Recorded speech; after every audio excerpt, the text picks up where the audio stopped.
Welcome everybody to the Royal Alliance UK podcast, episode 354. Dr. Roster went to Gloucester in a shower of rain. My name's Matthew Turner, alongside Anthony Fitzpatrick and Ashley Soden. How you doing, boys? Yeah, Getting all there, right. getting there. Finally getting over the sleep deprivation. I think sleeping 10 hours a night for the past couple of nights has really helped. But we needed it there, boys. By this time next week, we'll have our 53 pretty much set in stone. Teams practicing, and a week after that, hopefully we can ride it to Green Bay and absolutely beat the snot out of them. You good, Ant? Yeah, all good. All good. We are here to do our 53-man roster predictions. We're going to go through some news first of all, talk about some injuries, talk about training camp, then we'll do our 53-man roster prediction and finish off just very briefly talking about the most recent game that happened while we were on the air last. In fact, during our charity stream. Just in terms of next episodes, we had yesterday college football podcast, Ant, didn't we? What did he talk about? It's week 0, so we get college ball on Saturday, which is absolutely great. It's the greatest time of the year. So we had a look through the fixtures there, and then we just did some team previews for the year specifically. For the people who listen to the show a lot would be interested in it. So we did Minnesota, we did South Carolina and UCF because me and Ryan are watching them this year, and then we've got a few more to do. So yeah, start of the season's here. It's great. Can't wait. It is indeed here, and I alluded to the to the charity stream that we did before. The giving for that is still open, so I actually, Ash, could you just go and find it in the description of the last YouTube video and post it in the chat for me? Yeah, of course. I can never find it otherwise.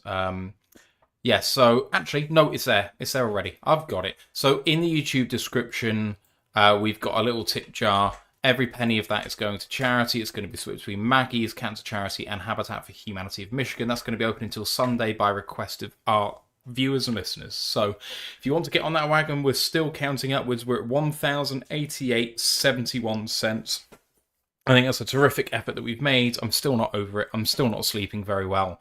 But that's what you get, and the money has been worth it. So thank you very much for all of your generosity.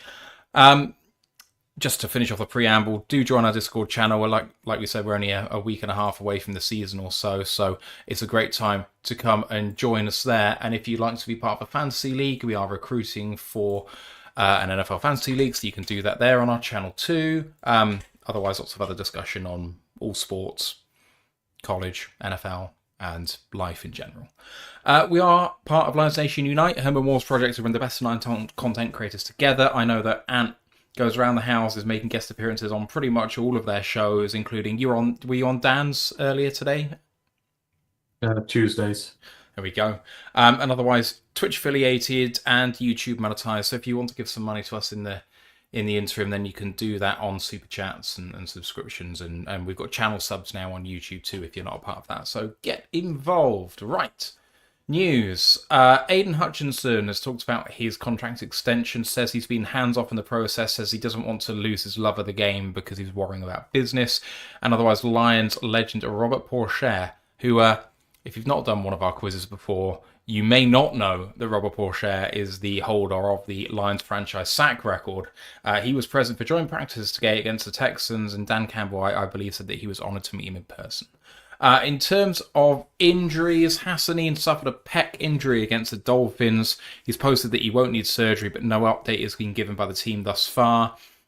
Initially, they were hesitant on wanting to say whether he'd be able to play at all this season. Now it looks a bit more likely that he'll be able to come back mid-season, but, we'll see. Tristan Colon still doesn't practice after suffering an elbow injury against the Falcons. Maurice Norris, who of course had that sickening injury against the Falcons, they are taking it slow with him, but he's making good progress. Broderick Martin left practice early with an undisclosed injury and has not returned yet. Kirby has returned to practice after missing most of last week with an undisclosed injury. Graham Glasgow today in joint practices left with a lower leg injury. It's not thought to be serious, but we haven't had an update on that yet. And in his press conference this morning, Dan Campbell revealed that Josh Paschal has fallen behind in his recovery and likely will not be activated off the PUP before the start of the season. But activated off the PUP has been the defensive lineman Makai Wingo and cornerback Khalil Dorsey. So some positive news there. And Hutchinson being hands off in the contract extension stuff. I mean, that's music to my ears, man. You know, we haven't got it done yet. And I know that you're one of the ones in the camp of maybe let's wait and see. But, you know, that can always take up a player's thought process. So just have a look at Micah Parsons and how much disruption that's causing over there. And he's all business. I mean, there's more important things to deal with, and that's going to win a Super Bowl. That's more important than his contract right now. You know, if he wants to go and get a big one, then just lock in, keep practicing, keep doing what you're doing, and the team will give it you. So, yeah, I'm not surprised. I'd say that for most of our players, they are very driven, first and foremost, to do the stuff for the team, and the contract stuff comes second because they know the team will reward them. There's no, that's the big thing. Like these guys know the contract's coming regardless. They don't need to worry about messing around. They can just go about the business knowing they'll get paid eventually. So yeah, just keep doing what he's doing. He looks great. He's doing good. First game's coming up. Let's see how he does when he gets back to full speed, when he's playing in a real NFL environment again, playing in some big games to start the year, some important ones for us. I want him ready for that, and he's looks about as close as he can be. Yeah, like we know Hutch is business minded anyway, but it's nice to see him kind of focus on the football, as he says, and just focus on that, especially get him to speed. And the good thing is if he does wait, I know obviously insiders have said that it is close to happening, but if he does wait, Hendrickson will probably get an extension by then. Micah Parsons probably get an extension by then. So his price tag, if he plays the way we're hoping he will go up and he'll make more money, which £1 he probably doesn't care about. He cares about playing good football. At the same time, obviously, if you can make more money, why not? And it's quite nice to see, obviously, with Poole shared there as well. Well, no, obviously, we'll get onto it, but he did have a good day today, but, might pick up a thing or two from franchise sack leader. So nice to sort of see him show up as well as after we've had some other franchise legends like Sue and that show up earlier. Last day of camp, get the franchise sack leader in and let him see what sort of the guy who's gunning for his title is going to do. Otherwise, on the injury front, I guess the most notable stuff is Hassanin going down, and we don't know how long it's going to take to get back. Mo Norris obviously taking it, so that's not really news, I don't think. Paschal's really worrying because, the last season, this is, given his career so far, this is do or die for him. He's going to either be productive, work his way into a mediocre second contract, or he might find himself looking at veteran minimum next year, maybe even less than he's making now as a second round pick. So this is do or die for him, really, in terms of making some serious cash. He has to be on the field, so that's really worrying. Otherwise, Glasgow's a really key piece of the offensive line, given what's happened with Rags. Those are my three key ones, and I don't know if you've got any thoughts about those. I know you're particularly strong on Paschal, and really anyone who's shown a history of injury with this team, given how competitive we should be. It's not his injuries that I care about with Paschal. It's just he's not been a very good football player. So, but he needs to be on the field. He's not earned a new deal. It's a shame. If you're going to start him on PUP, that's going to be week 5. At least you're going to wait for him. That gives you a very small window to come in and do your job. But, obviously you want to get him healthy first. That's first and foremost. If they're just being careful with it, from the player's perspective, it's the right call. You can't afford to rush him back, even if, he needs to do this year. So, I just hope he gets back and hope he gets his opportunity. Obviously, keep going with these guys while they're still on the team. The Hassanin one's just annoying. It's really, really annoying because the trouble is a lot of our, especially our day 3 rookies recently, are getting hurt, and it's really getting with their development. Like Wingo last year, like Wingo's not practiced all this off season. He played 100 snaps last year, and he's going to be coming into the season stone cold. Very little practice, very little play. It's hard for him to going to be able to get on the field and make an impact because he's just not had any of the ramp up that you want. And it's just annoying because it's just affecting the development paths of these guys. Well, Wingo, now you want to wait until next year when you get a full healthy off season with him, when you can really go at what you want with him. And then with Hassanin, that's going to be the problem. He needed development reps. He needed all this camp time to be able to really maximize himself because you felt like there's an opportunity he could do something this year. This is just going to set him back now. Even if it's half a season, you get him back like week 9, week 10. you're probably talking a month to ramp him up just to get to game shape, and then you're probably talking a bit more time to rotate him in on the field, and then you're talking the last month of the year, and then you're getting into the playoffs. It's just annoying from a perspective. Just so many of our players, and this is why a lot of them eventually don't make it. It's just because they don't get the consistently healthy time to really reach their potential. So I do hope he's all right. Obviously, it's year one. There's a very long way to go, but it's just, we keep seeing it year on year, and it's just more annoying than anything. I just want these guys to be able to, take it in, get the experience, work their way in a little bit. So. And then, of course, it makes the edge stitch a little more difficult this year. But, where opportunity is lost, opportunity is created. We've got some great guys, Nate Lynn and these guys really hammering home, trying to get on this roster. Now there's potentially a spot for them there to go and make that place their own. So, you've got to look on the positive side of it. Some guys are getting hurt, but there are guys behind them chomping at the bit to get these spots, which is good. But yeah, it's just really sad about Hassanin and just the rookies in general. Just I want them to be healthy so they can develop, man. Ash, what's your take on all the injuries? Obviously, I agree with the Hassanin one. As we'll get onto in a bit, it kind of does mean so I look well to be able to leave for later. He probably will be one of our IR to return guys. And I'd say the same with Colon. Like before the injury, and even going into this week, I was kind of and ahhing between Colon and Aguakun. I was like, if Colon comes back, I'll probably put him on the roster instead of Aguakun because he might be able to get him to the practice squad and all that. Hasn't practiced, so he's looking like one of the guys who'll go into IR. Of course, I mean, something for Aguakun who might finally get those snaps, especially with the injury to Glasgow. I know, obviously, suppose he didn't look too bad by some reports. Other people didn't see it. It was only on like the last couple of plays of the practice anyway, so probably taking it safe with him, etc., etc. But that's something to monitor, though it's going to be hard because today was the last day of training camp, the last time with public access. So as we saw yesterday, by looks of things, they did practice it, but obviously there's no media there. So it's going to be a lot harder now to track these. The only way we're going to know about these injuries is through talking to Dan or anything that's leaked by agents in the usual way. So it's kind of sad to see. Same with Broderick. Like, he was flashing a bit. I know he did talk to reporters a couple of days ago and say he's down on his weight. It looks like he is trying to do the Lee McNeil sort of pathway of former nose tackle turning into more of a free tech. He was getting that sort of splash in preseason with the highest pass rush grade of anyone with at least 10 pass rush snaps in the preseason so far. But when it's the other stuff, it's the run stuff, which is the thing that we want most of our defensive tackles, that is the problem. He's still got to develop, and this injury won't help him. And I know it's coming towards the end of his rookie contract. It probably means he's not long. He might not even make the practice squad now, which is sad. Another team will have to take that chance on him. Maybe the Jets, considering they just traded for 2 defensive tackles yesterday, and Aaron Glenn knows him.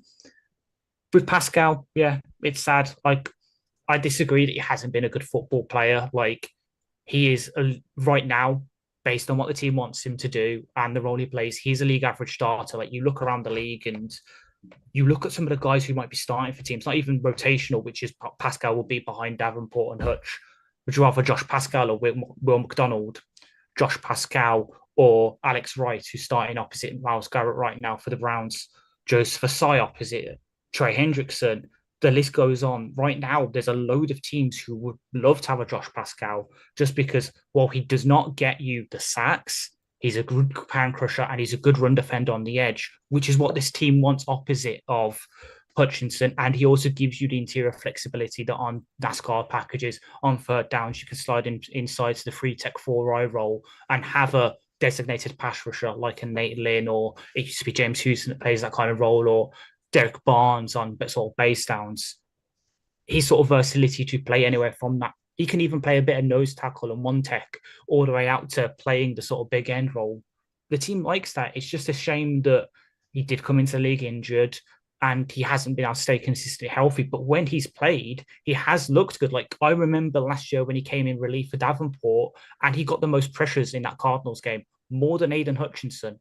He has shown flashes. It's just he unfortunately hasn't been able to put it together consistently. But when he has been on the field, he's been a damn good run defender, showing positional versatility, and has acted as that can crusher the team wants opposite Aiden Hutchinson. So I'm sad that he's not going to be activated from NFI, but gives a chance for Becky Wingo to get a few more snaps as he works his way in. And it gives another chance for Nate Lynn and Keith Cooper Jr., someone who's been getting first team reps today. Gives him a chance to make the roster. Mightily disagree that he's been good, but we have had this argument. Even the before. nerds agree with me. He's never graded above 60 as a run defender. Or was it 61 or something like that? He was 65 and a half, yes. I don't like last year. PFF, and I don't do that stuff, but even the nerds agree with me. He's not. I think the thing is, he's never actually really been fully fit in his entire career. And the thing is, if he was fully fit, maybe he'd be a great player. But he's not. What's the most snaps he's ever played in his career in a season? 600 last year. Yeah, 548. Like, I'm sorry. He's played 500 2 years in a row. It doesn't not fly. like it's not like it's. Sorry, I wasn't doing regular and postseason. 613. And 62 was the best run grade ever. His tackling apparently has got worse throughout. His pressure grade's got worse throughout his career. See, this is the eye test talking. I watched the eye test and it's just not there. He played double the amount of pass rush snaps as run defense snaps last year, yet he does nothing as a pass rusher, so why is he in as a pass rusher? He's a round 2 pick. If he's like a round 5 pick, he's had an alright career, and we're not really discussing this. He was a top 50 pick, designed to come in and be the other guy on this side, and he's just not done it. Period. He's not lived up to what he should have been. Obviously he still can, but I've had a pretty good feeling over the years with these guys. You get a feel for them, and you keep trying. So I know next year it'll be, let's bring him back on a vet min contract. We can still save him. Like, the players who leave here don't go on and do better.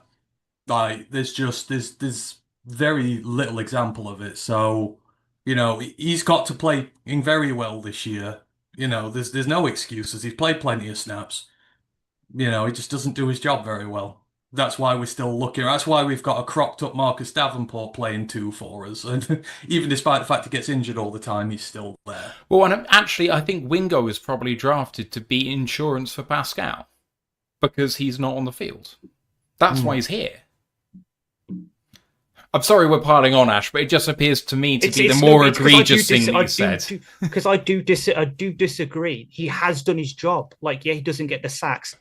That's not what he's asked to do. He's asked to crush the can. That's what Dan's been saying. Okay, but you also have to be able to set the edge. 18.5% missed tackle rate last year. That's unacceptable. Crushing the can's the whole run defense thing. Like, people are selling it on him being the run defensive edge, and he's just not been good at it. So it's. But I've liked what I've seen from it because I know how our scheme works and what he. Yes, he doesn't get the flashy plays. Oh, so we're all idiots who don't know how the scheme works. No, I get that. That's fine. Whatever. No, it's because you're saying he's not doing his job, but he isn't doing his job. Really? Okay, he isn't. So, Ash, I think you're saying that because he's not getting sacks that we think he's not doing his job. But if his job is to crush the can and stop the run and be frisky against the pass, even if he's not getting the sacks, but he hasn't stopped the run and he's missed tackles. So how does that make sense? I see what you're saying. He's not been a liability.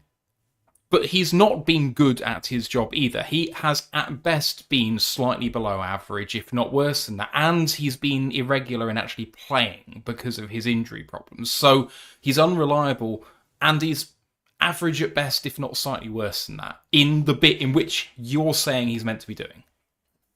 Yeah, but then that's what I'm saying. But then you go, so I agree the risk tackles got worse. I can't explain that. But with the stuff he's funneling out to Barnes, and then you look at the rest of the league, as I mentioned, those names, who would you rather have? All of them. Right now. All of them. You'd rather have Will McDonald. I would rather have about all the other edges in the league. We're talking about the players on our team. To be fair, and I do think it is interesting to have a look at who else could play the role, like in terms of replacement value and stuff like that. But you know what? For Paschal, if he's not going to be playing until Game 5 this year, and injuries have been the problem with him playing well, he's injured.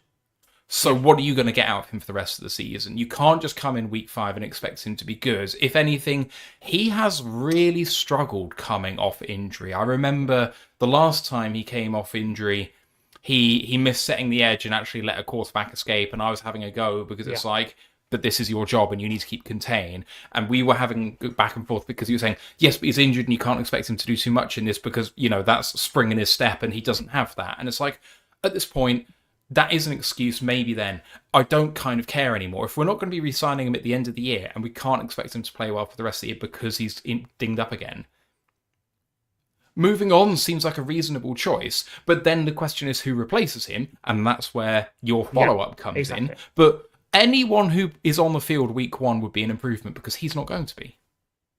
Anyone. And that's why I say any of them. Because at least they'll make the 53 without going through pub. Sure. I hate to sound like the man on POD who will say that. Frankly, I find the availability quote slightly glib now, but it is true, is it not? Oh, right. So, is that our show? Between us all. I think I'm saying all this as if he's making the roster for me in a bit. Like, he won't. What? Because he's going to stay. He's on like NFI, so he's not on the roster, is he? No, that's a good point. Good point, sir. Right.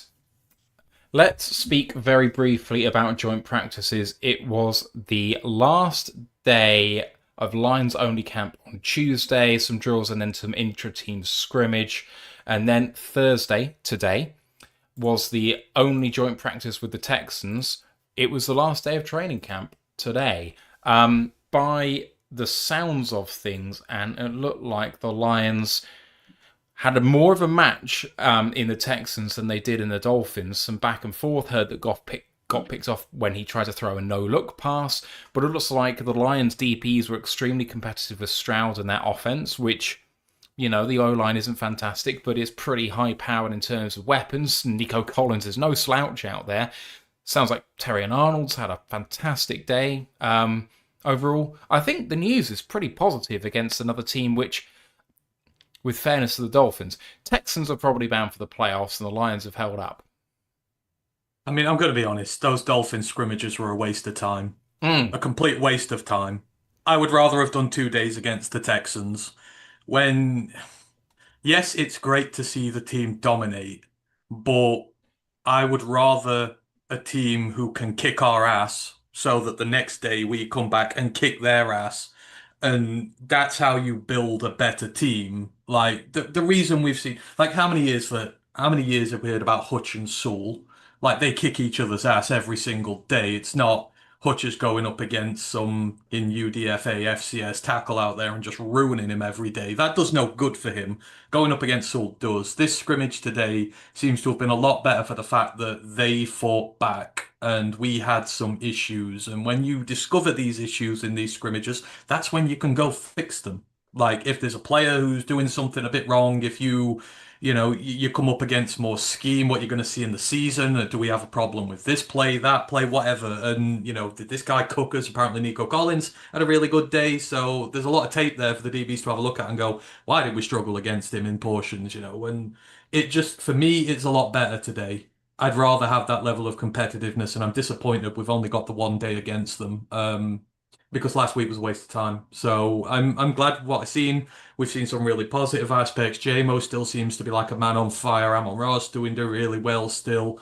So, I like what I've seen, and I like that they've struggled a bit because I know it's going to make them better.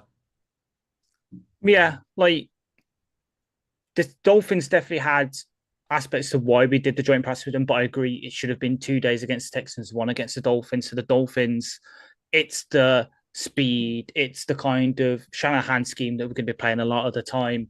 It's getting the practice in against that and just someone different. And obviously, it was supposed to be, if everyone's healthy, we would have seen Tyreek Hill and Jalen Waddle out there along with A-Chain. Tua can move a bit. It's just showing us something different and something that we've traditionally struggled against. But then because they weren't available and all this, we just absolutely dominated them. Spider by, but yeah, today by all accounts, going through making notes for today on the sheet, a lot more balanced. Like we had some good periods, especially the start of the 7, and so what started with the 7-on-7s, we were better, but they got into it as things gone on, and maybe right now we're looking at it because we've only really seen Texans reports come out. Like their video team has been releasing clips all day. So there's one where Derek Stingley gets a PBU, I think it is, on Amon Ra, so on and so forth. But today was definitely a lot more topsy-turvy, even balanced. Hell, there was times where Hutch Bosley got held up by Titus Howard. Like, what? It's so it's very valuable. It's just sad that today's the last day. We're not going to face them against them tomorrow, and then obviously we've got a preseason game on Saturday, which we're still mostly going to see too. So it's mostly going to be like Davis Mills and that. Sad, but we hopefully got some good work out of it, and there's things, as you say, that we can improve on. So Nico Collins dominated us. Why? Why did they do that? Christian Kirk got a couple of touchdowns. Why did he get open? Stuff like that, and then the special teams work as well, as we get into in a bit. That definitely needs some work, and it's not just the kick coverage this time. Going to go through position by position, just highlighting some key bits from practice. Looks like Goff had a reasonably good day. He had some hot streaks, had some possible interceptions, had a no-look interception by Kalen Bullock. But having said that, had like back-to-back-to-back touchdowns to Gibbs and Amon Russell Brown, and then JMO dropped one in the end zone in 7-on-7s. He also got strip sacked by Will Anderson. Looks like Allen had an okay day without being remarkable. Not a huge amount here on Hooker, really. I don't think that's worthy of mention. So, excuse me, up and down day for the quarterbacks, perhaps. Yeah, definitely. Like Goff had some really good throws. There's one we'll come on to in a bit that I've put in the JMO section, I think, but like a 36-yard touchdown to him that's supposedly like beautiful. I think Jeremy called it gorgeous, like stuff like that. But yeah, then not some good things. Obviously, the strip sack by Will Anderson, that's going to be an issue. The no-look pass that was intercepted on a 2-point attempt by Kellen Bullock. Like Bullock is a playmaker, we know that, but why are you throwing a no-look pass on a 2-point attempt? Stuff like that. And then Allen got some good work in supposedly, but yeah, just sacked by the second team defensive line for the Texans. And then I haven't seen anything about Hooker. Make of that what you will. Yeah, moving on to running backs, and it looks like Vaki had a good day with some big runs out there. Gibbs burnt the Texans for back-to-back long touchdowns, and yeah, all in all, that's exactly what you want to hear out of this team, is that those two, I mean, Vaki and Gibbs are going to be the explosive ones. If they can put some good stuff out there, especially against the Texans DBs, they're going to be the ones setting the outside contain and, really going to be there in run defense. And we know how aggressive those Texans DBs are. The fact that they're going to pull off some big runs against this lot is promising signs for our running game. It was just nice to see Varkey get the reps in there. 'Cause to be honest, at the end of the day, Monty, Gibbs, and Reynolds don't really need to prove anything else to this roster. You want to see what Varkey can do in more of a frontal environment where he's playing with the ones, he's playing with the twos. He's getting a bit more exposure there. The rest of them don't need it. So it was good to see the team took this opportunity to be able to get him some better reps as they were, and for him to do well with those better reps is really promising because he's running back 4 this year. So that just kind of shows how deep your running back room is if a guy like him's getting this opportunity against a very good Texans defense. This was one of the better defenses in the NFL last year, like you said. So, it's a good level of opposition for him to sink his teeth into, and he looks like he had no issues with it. So that's exactly what we wanted. Just for Varkey to do well, and the rest of them, I don't really care in the nicest way possible, because I know they're studs in the NFL, and I know they're really good, and I know day one they'll be awesome. Ash, looking at the rest of the offense, because there's not a huge amount for tight ends and offensive line. Looking at the wide receivers, Tsla in the line scrimmage managed to have another big contested catch, which is pretty nice. Tim Patrick was running with the threes, which is a bit of a concern, I must think, for him. Jacoby Keeney-James actually showed up with a touchdown against Amik Robertson, of all people. And then in the joint practices, it was the Jameson Williams show. Yeah, 100%. So people probably saw that the one against DJ Reed, but you're supposed to Tesla had another one, though.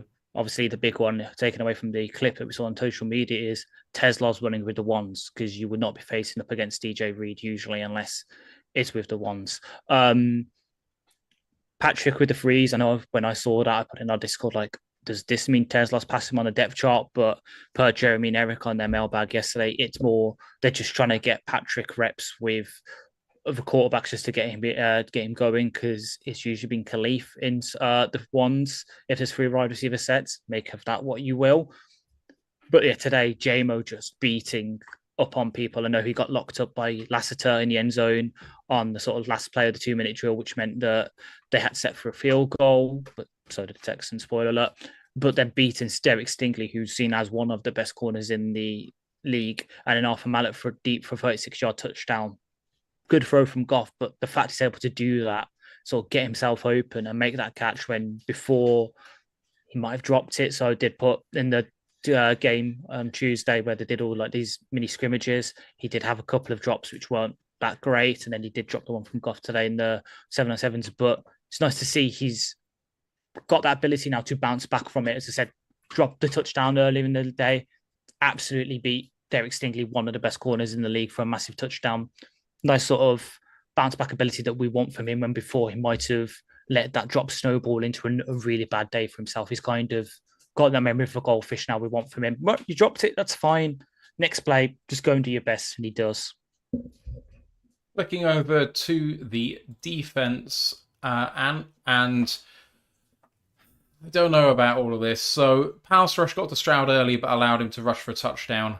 What's new in that regard?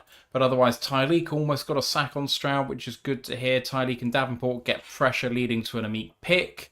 Reader got a PBU after getting hands into throwing lane, preventing a throw. Keith Cooper Jr. got some good snaps in relief of Tyreek and looked good.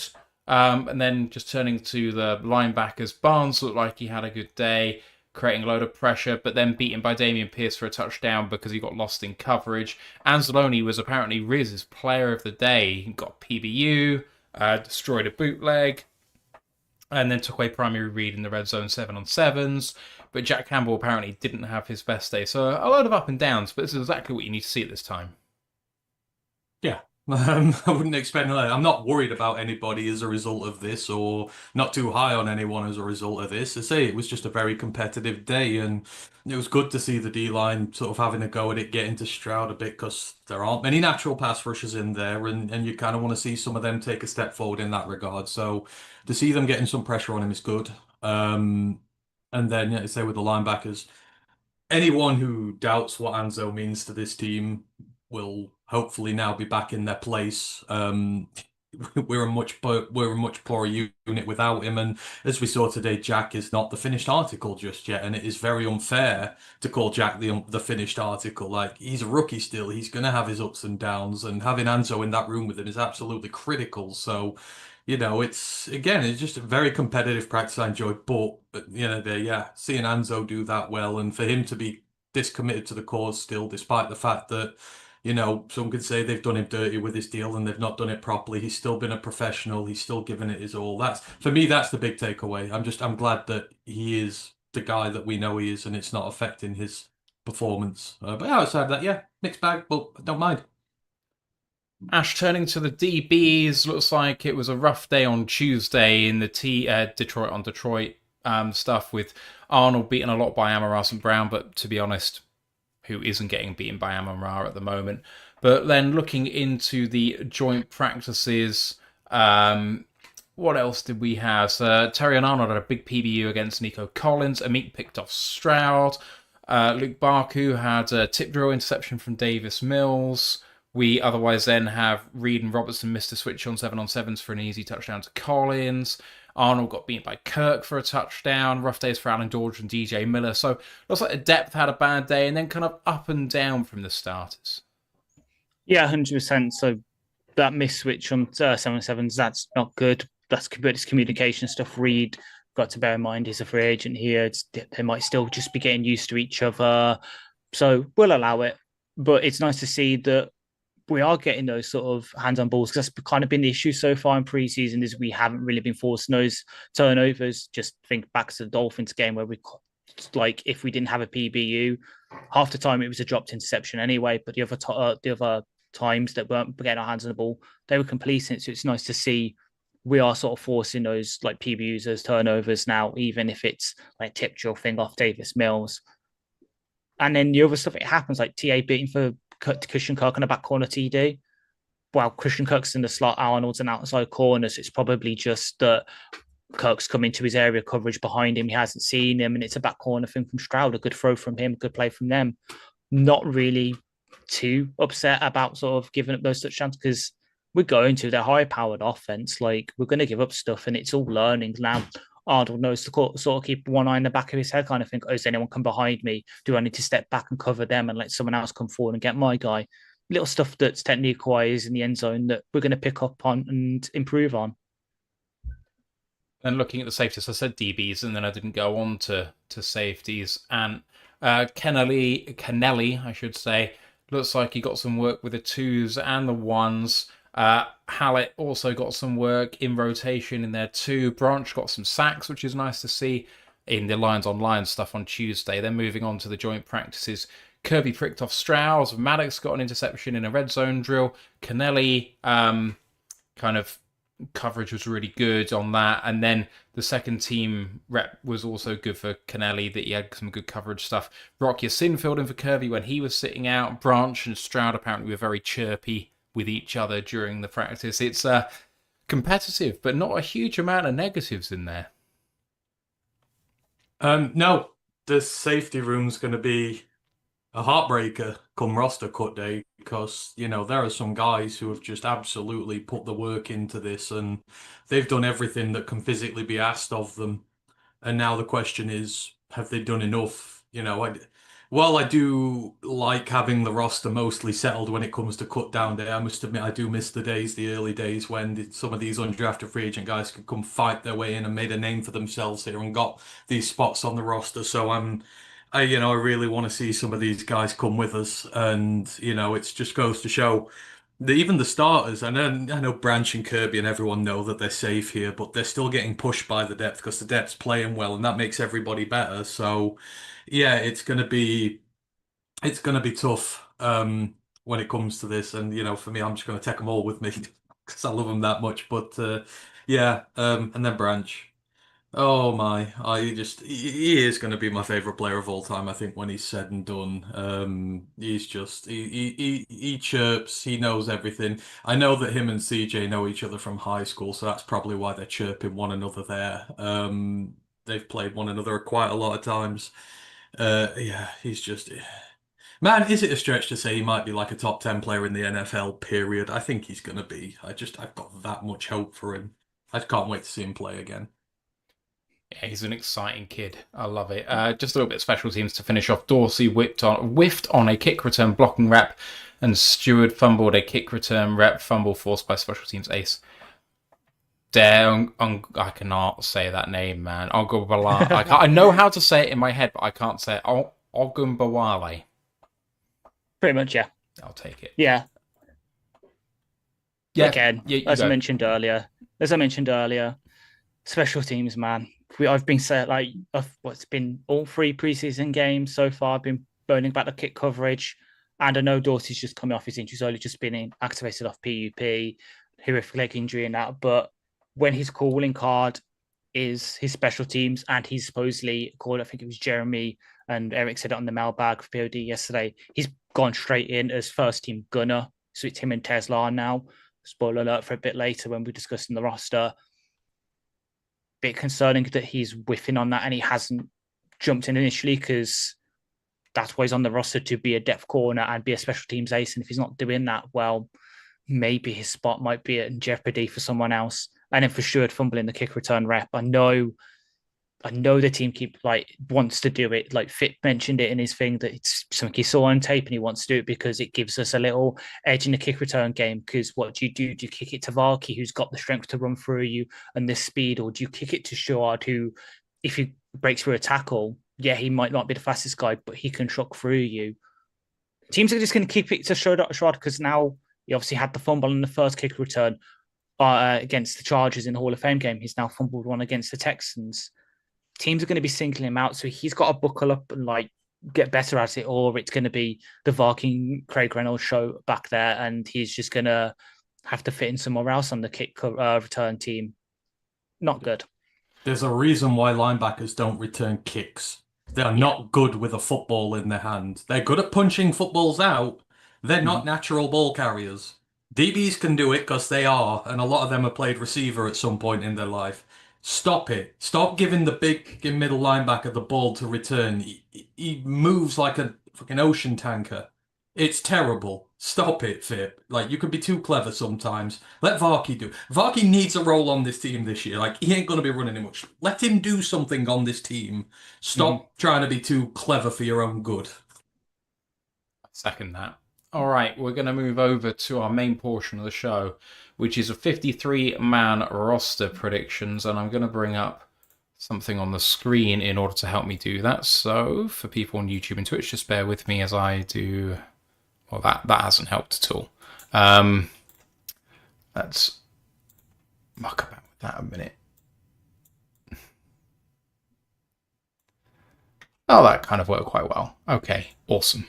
So, we have all of our roster here, and we've got what was selected by Ash in preliminary looks as the locks for the team. And I just want to go through them all with you to make sure, and really me to talk through them, that we're happy with them, because Ash, you've selected these guys already, so I'm going to assume you're okay with it. So... And these are your roster locks. Let me know if there's someone that you do not think is a lock on this list. Goff, Gibbs, Jamison Williams, Amon-Ra St. Brown, I have not gone position by position. Goff at quarterback. Running backs, Gibbs and Montgomery. Wide receivers, J-Mo and Amon-Ra St. Brown, Tim Patrick, Isaac Tesla, and Khalif Raymond. Tight ends, Sam Laporta and Brock Wright.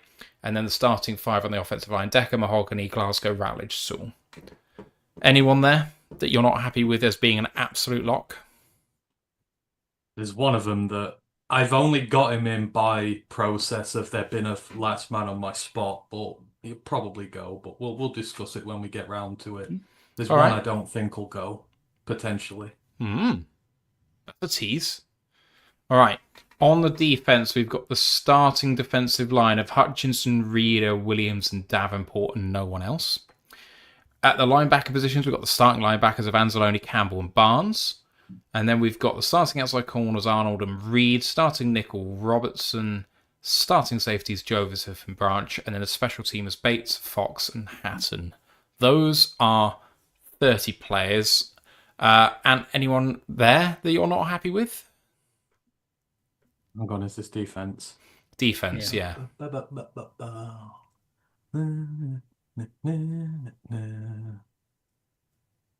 think I'm all right with them all. I'll defer to you on the long snapper stuff. I'm not sure, but outside of that, I think we're pretty good.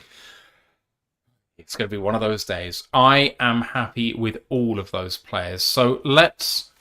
Well, I was going to put a 3, as in 3 out of 3 votes for all of those players. But since you've teased that one of them you're not happy with... no, one of them, they are all on my roster, but there's one who I have serious reservations about that might not do it. So you can put all 3 in. But he's in there just because I had a spot left. Do you want to reveal who that is, or shall I go position by position first? I mean, you can give 3s to them all. Okay. Right. I can mention the player when I get there. Let's go position by position, and we'll put people in, and then we'll see how many people we get to at that point. So, at quarterback, Goff is a lock. We then have Kyle Allen and Hendon Hooker as your other 2 quarterbacks. Do we take 3? Do we take 2? If so, who is number 2? We take 2. And Kyle Allen's that guy. Yeah. Bye, Hendon. I am also with Kyle Allen, so that is unanimous, and unfortunately, that marks the end of Hendon Hooker on the main roster. Do you bring him back on the practice squad if he passes through waivers? Sure. Yes. But it's unlikely. Someone else will try that reclamation project. Like, the Browns seemingly love having 5 QBs on their roster. So, if someone, I think Kenny Pickett's still carrying an injury, so maybe you waive him injured and bring in Hendon. So I think the thing with me is I'm not fully done with him yet. Obviously, you want to give the one more year to him, but as I mentioned earlier, with Brad picking so many developmental picks and stuff like that, who we will be taking with us, there needs to be some tough decisions made about guys who've not earned their spot on this roster, and he's not earned his way on this roster. We want to go for a Super Bowl this year, and quite frankly, I don't want to carry a QB3 who's not getting better when Kyle Allen's got better this year. If we lose two quarterbacks, we're screwed either way, so it doesn't really matter if he's on the roster or not. Agreed. Many thanks to Brent DeWitt for the $10 charity donation. Says, great job on your fundraiser, lads. ROTL UK. Brits with true grit. Thank you very much, Brent. Appreciated. We are on to the wide receivers. So at the moment we have Amon Russell Brown, JMO, Tim Patrick, Isaac Teslar, and Khalif Raymond. Now, some people might stop at 5. We have only carried 5 recently, I believe, on the main roster. So do we even have room for anyone else?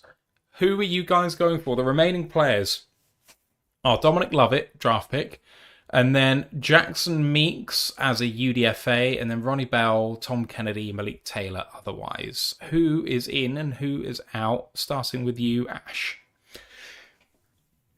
So I have 2 more receivers making it. I am going for the 7, and that was very much heavily swayed by the fact that Phipp, when he was doing his press conference, said that the wide receivers are contributing so much on special teams and he loves to see it. So I've got Jackson Meeks, the sort of preseason hero, making it because of his play on offense and special teams, but also Dominic Lovett, who I know is just coming off an abdominal injury and is a bit behind in terms of that, and on offense hasn't looked as good, but he is a career special teamer in college, played as Gunners Georgia, so if these issues with Khalil Dorsey are still happening, you can put him on the 53 and have him active and have him just play on special teams. And then if you need an extreme backup for Amon Ra because of injury, he can come in and do some stuff on offense. What about you? Who do you have?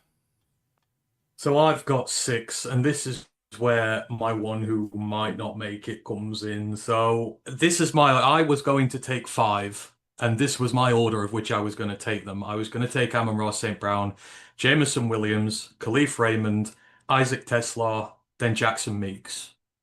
I'm not taking Tim Patrick. I wasn't going to. I had a spot left, and then I had a bit more of an idea about it. I think Tim, because we've got a lot of guys on PUP and IR who are going to be coming back during the season, there are going to be some guys going who probably wouldn't have anyhow.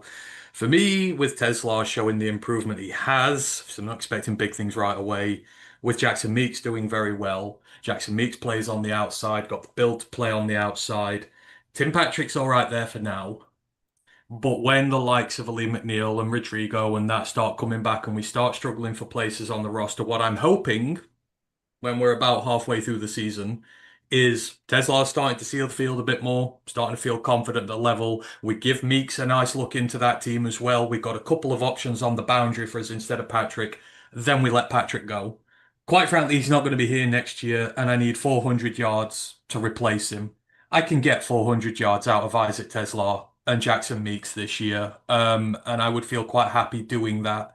You know, I want to start bringing the next generation of players through, and guys like Tesla and Meeks are not going to cost the world. You get them in this team, you get Patrick off. For me, it's a younger upgrade at the position, and we've got 2 guys ready and raring to go there. Because I think the way Raymond's been getting used, it's very obvious that I think he's going to be wide receiver 3, or in that they're going to use him a lot to start with, and we're not forgetting the receiving tight ends and running backs we've got. So I take Tim Patrick to be a mentor for a couple of months and then I get rid of him. But if push comes to shove and I can only take 5, I will bring this timeline forward and I'll take Tesla and Meeks instead because I really don't think we're going to miss him if he does go. Yeah, my thinking is along the same lines of yours. I've got Patrick on, but he is one of the people I would consider letting go to bring someone back from IR as and when needed. At the end of the day, this team promised more 2-back sets. If you have a 2-back set, the third wide receiver drops out. They play plenty of 2 tight end and 3 tight end formations in jumbo packages. Sometimes we only got 1 or 2 wide receivers on the field in those cases. You know, if you want to see Brock Wright, Shane Zylstra, H-back on the field and Zach Horton maybe, then it does mean that wide receiver 3 position compared to a lot of other teams in the league is significantly devalued. You know, a team that only runs 11 personnel 90% of the time, you know, wide receiver 3 is a starting position, but it just isn't for us. So in some ways I do see that. I know you kind of give me that phase, but 50% of the time we're in 11 or so. So 50% of the time we don't have a third wide receiver on the field. Well, unless we're in 5 wide receiver sets, and I'm hoping we won't need much of that this year because we're playing from ahead. But And I Ben think if Johnson's not here. We're not doing our fourth downs anymore. And I think if you're looking at the debate between Meeks and Lovett, Meeks has had 1 year as a starter at the collegiate level. That's it. In what was quite a spready offense, I think he's still got a lot of good development to go yet. Whereas Lovett has spent 4 years in rotation. Like he's played a lot more football at collegiate level, and for this to be so close between them, I think that Meeks has more to give in the long term in terms of how much more he can develop. Because I think they've only just begun to. Because he spent 3 years at Georgia doing nothing and then looked really good. So I'm going to take the more of the developmental upside with Meeks as well. That factors into those two. But hopefully we can get both in some capacity. I'm going to really struggle to get both on, but I do have Meeks.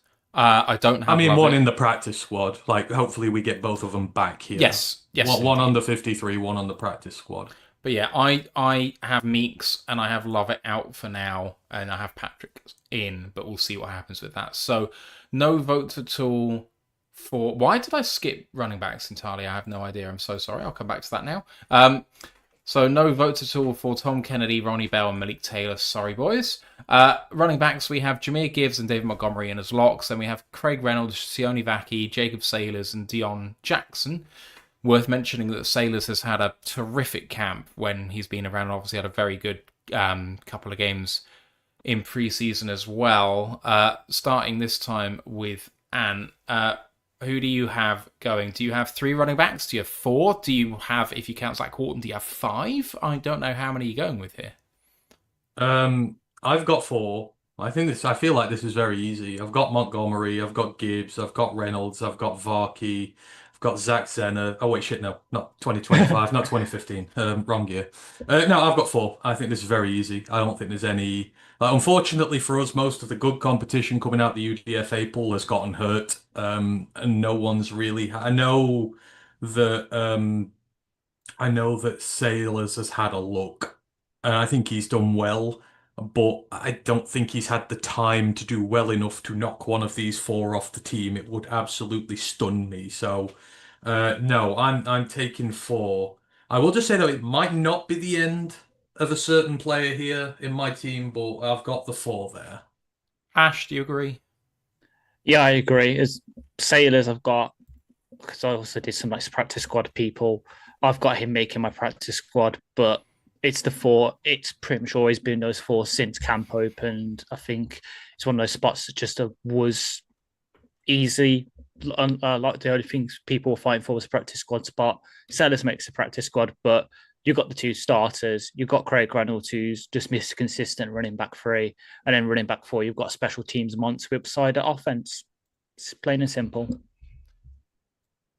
Plain and simple, I also have Reynolds and Vaki as well. So we are chalk for the running backs. We've got Zach Horton listed as a tight end, so there's still room for him perhaps. As we move on to tight ends now, Sam Laporta and Brock Wright are already in. Is there room for 3? Is a question, I think. In years gone by, we've done 3. Sometimes we've even done 4, but there is a question as to whether we may only take 2. But the remaining guys, Shane Zylstra, Zach Horton, Steven Stylianos, and Gunnar Oakes. Ash, you're first this time. Who do you have in? If I may, I'll do this first so Ash doesn't have to. Because I know Ash is the one who always has to do this. I take 3. I take Zach Horton, and I don't take Shane Zylstra. I take him as my 3rd tight end, and I use him as my fullback as well. He's gone. He's done. I know Ash has been burned by this one many a time. That's why I'm taking the bullet for you here, Ash. This is my turn to write Zylstra off the roster, and I'm taking the fullback because I'm a sicko who likes that sort of football. And I think that he's looked good. I think they're doing a lot with him, which shows there's faith in him there. I think he's practicing well. So yeah, I just thought I'm going to take the bullet for Ash there and do that one first. I've got Horton with Wright and Laporta. I don't. Unfortunately, as you say, I've been burnt time and time again, and I have learned from my lesson. I do have Zane Shilstra making it as tight end 3, and he's the last tight end on the roster. I have Horton making it to the practice squad. The thing that kind of swayed it was last week, Zylstra did play some fullback. Didn't look as good as Horton, but He's the incumbent. He plays special teams. Horton hasn't played much special teams, and Zylstra did show a bit of positional versatility against the Dolphins. But we do keep Horton around because no one else in the roster really can do it. Like Brock Wright can, but he's technically as a start, as you say. Like we do play a lot of 2 tight end sets. Keep Horton around because he can catch the ball as well, and we develop him to hopefully next year, touch wood and all that, he finally ends the spectre of Zane Zylstra, who's almost up there with Tom Kennedy in terms of legend for me as just hanging around permanently. Lest we forget that Shane Zylstra has one of the few Lions hat tricks since we've been doing the podcast. Yeah. I can't think of many people who've got 3 touchdowns in a game, but Shane Zylstra is one of them. So, lest we forget. I also have Zylstra, but I was back and forth. About 15 minutes ago, Horton was in for me, not in place of Zylstra, mind you. I have taken Horton back out. We'll get to the practice squad in a little bit to see who we want to bring back out of all of these guys. But Zylstra is in, and that means that Zach, anyone who gets a vote is going to go down as a maybe. Anyone who doesn't get a vote is out by definition. If you've got 3 or 2, then you're going to go in for now, unless we don't have enough roster spots. So that's how this is working.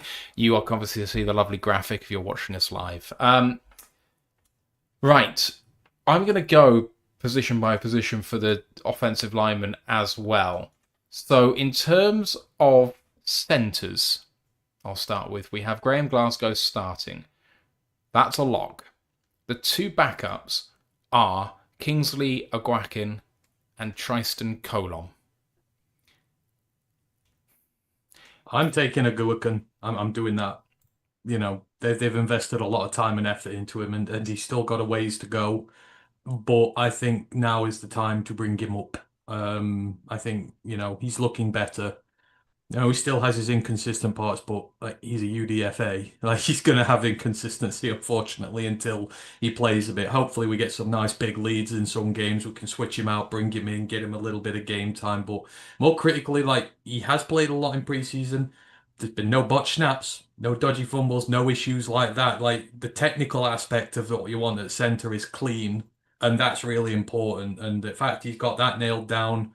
Hopefully the protection will get better as he goes along.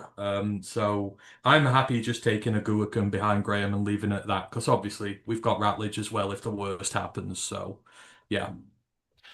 Ash?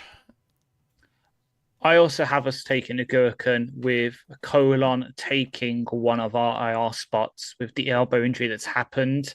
I know the team does like him. He was repping ahead of a Gherkin in that Falcons game before he got hurt. And he does offer you sort of free position versatility on that interior, which is something that the team will like.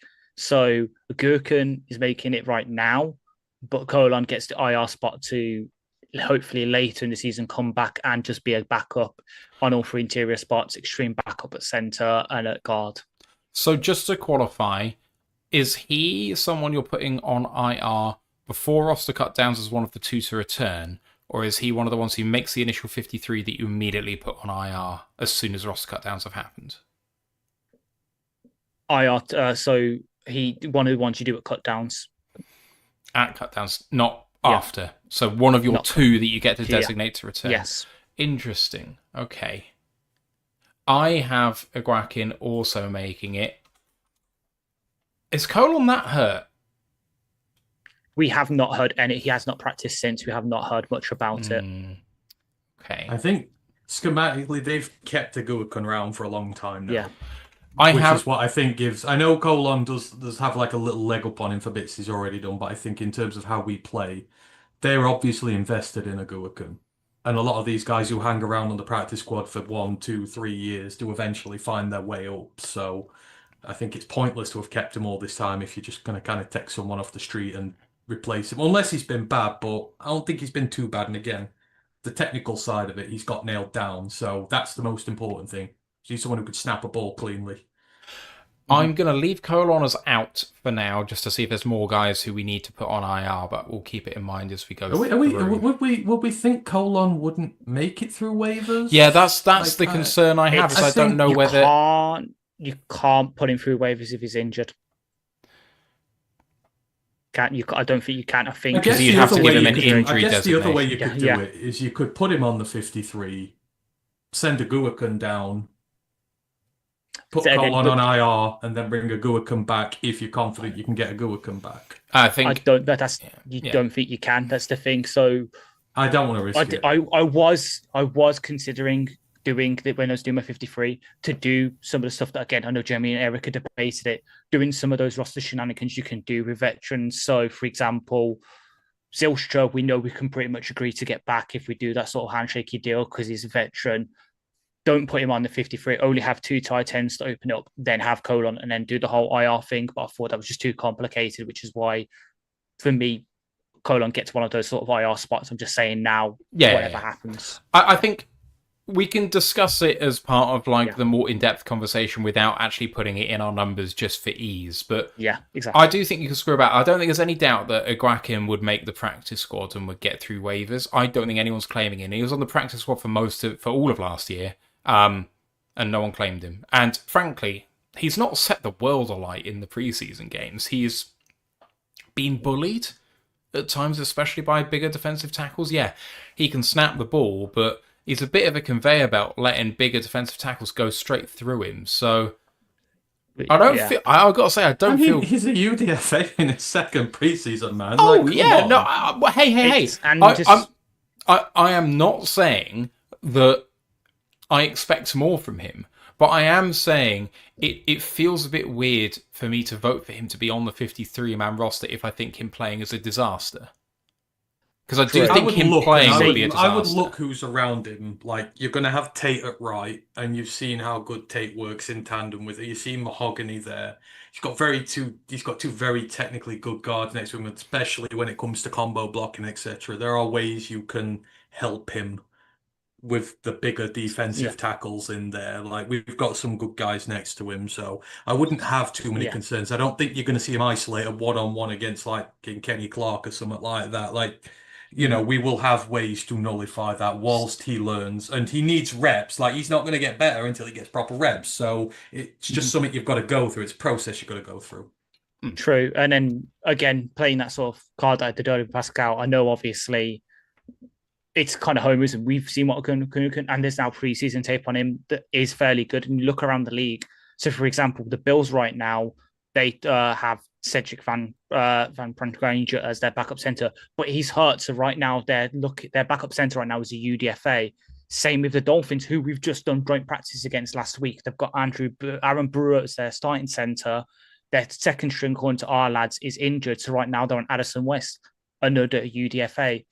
There's teams out there who might see what they see from Aguk and see the sort of developmental potential for him. Again, like the Texans right now, their starting center is Jake Andrews, who's a veteran from the Patriots, and they've got Jack Patterson as their second. But if they like what they see from Aguk in the next couple of days, and we do put him on waivers, they could happily take him onto their 53, be the backup center. If anything happens to Jake Andrews, they'll slide him in, but then they've got their long-term solution at center sorted, which I know we're kind of looking for as well, but that's the risk, I think, is that's why I know Agukan hasn't set the world on fire, but I don't think we can risk him to waivers right now. I definitely have.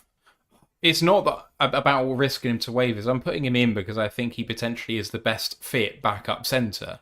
But it is desperation for me. I mean, I don't think he's going to be the future starting centre. I just don't think he's got the chops. But the team haven't really given us any other choice. But the plan wasn't for him to be the backup centre this year. No. Was it? No. So sometimes plans are expedited. You've kind of got, I think the plan would have been initially to give him a second year on the practice squad and give him some time eventually, especially if you get to the end of the season and you've got some, blowout games while you're waiting for the playoffs. I think that's the plan. Sometimes you've just got to expedite the plan a bit and trust the system. So, right, let's turn our attention to guards. We've got Mahogany and Ratledge starting. They're both locks. The other guards are Natane Muti, Coyote Awashika, Zach Johnson, Michael Neese, who obviously can fill in at centre as well, and Miles Frazier, too, who is expected to be back in October-ish time. Who is making the roster there? I should also mention that Mason Miller, listed as a tackle, has kicked into guard recently, as well as Dan Skipper has played guard in real life games as well. So there's some other positions to consider here when it comes to it. I think Ash is first because Ant jumped in, didn't he? No, Ant jumped in for tight ends. My bad. So it's Ant's first again here because I went Ash first last time. Sorry, my bad. Ant, who do you have? And this is very simple. I think you take Muti and Awashika. I think they're the two best available options we've got at guard. Awashika's obviously been here years now. He's the one backup lineman I actually trust. I don't trust any of the others. Awashika's the only one I've got a shred of belief in to be able to do his job. And I think Muti, he's definitely got the ability to come in and be able to be good level backup for us. So I'm taking them. It's very easy. Frazier, I'm putting Frazier on season ending IR. I'm not fucking around with him. I'm not giving him one of the 8 spots to come back off IR. If he's not back till October, November, he's a rookie. He's a third round freshman, first year rookie. Fifth round. 5th round. Yeah, well, he's day 3. Did I say round 3? Sorry. Yes. I meant he is a day 3 rookie who has done 0 preseason, has done 0 training. I'm doing him away for the year. I'm not giving him an IR spot because those IR spots could be vital, especially with all the other guys we've got coming back this year. I'm not even entertaining that. Put him out for the year. Take Muti and Awashika. I'm happy. That's me done at guard. Ash? I'm only taking one. This is where the roster crunch really hit me with my numbers. And as much as it pains me as the number one president of the Minute Muti fan club, he is taking one of my veteran practice squad spots, and I'm taking Awashika as the incumbent. So I've obviously got Mahogany, Ratledge, and Awashika as my 3 guards. With the Frazier, I'm doing what the team did with Mahogany last year, keeping him on PUP, which is separate from IR. He can stay. You can do that cut downs. It's like we did with Mahogany, who obviously missed all the training camp last year with the mononucleosis diagnosis. Did not mean to rhyme there. But the good thing with that is, he misses instantly the first 4 weeks, but you can keep him on there as long as you want, and he can return from that. So then, when it comes down the line, if he does get healthy and you want to activate him, let's say, I don't know, something's happened to like Graham and we have to start doing some interior stuff, or Awashika gets hurt in practice down then, we could start moving stuff around. You bring him off PUP, you work him in like we did with Mahogany, and then by the end of the year, hopefully, if you do activate him, he's got enough snaps under his belt to be a reliable backup, and you can keep him active on the game day 48. But if not, if he doesn't get healthy, you can keep him on that PUP all throughout the season, and then you can next season hopefully he's nice and healthy, roll into training camp nice and perfect. But to get to the actual 53, it's just Awashika in terms of the backups I'm taking, unfortunately, just because numbers. Yeah, just because numbers is my excuse as well. Awashika makes it. Muti doesn't get a vote from me, unfortunately. I feel really bad, though, because I really, really, really, really like him. It is what it is. He's made of glass. He's well known to be made of glass. He apparently in college was up there with like potential for a late first, early second round pick before he utterly broke. And because of that, I think he probably does make the practice squad, to be honest. So that would be a good person to stash. The shenanigans with Frazier, if he's on the PUP, there's no real point in putting him on IR, is there? So I'm also going to throw in a vote for that too. It gives you the flexibility. You can keep him there if you want. Shut him down for the year or don't. Let's see what happens. Right, so that means no votes at all for Michael Neese, which is a shame because I really like Neese, and Zach Johnson, who maybe has the best hair in camp, but that isn't going to save him, unfortunately. And then the tackles. We've got Dan Skipper, Jamarco Jones, Giovanni Manu, Mason Miller, and Gunnar Britton, in addition to Taylor Decker and Penny Sewell, who are locked in. Ash, who are your tackles? My tackles are, and probably surprising no one, I am taking 2 here.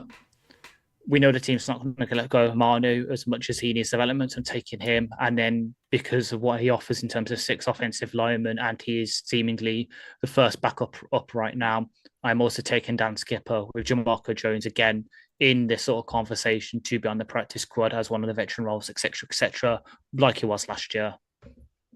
All right, and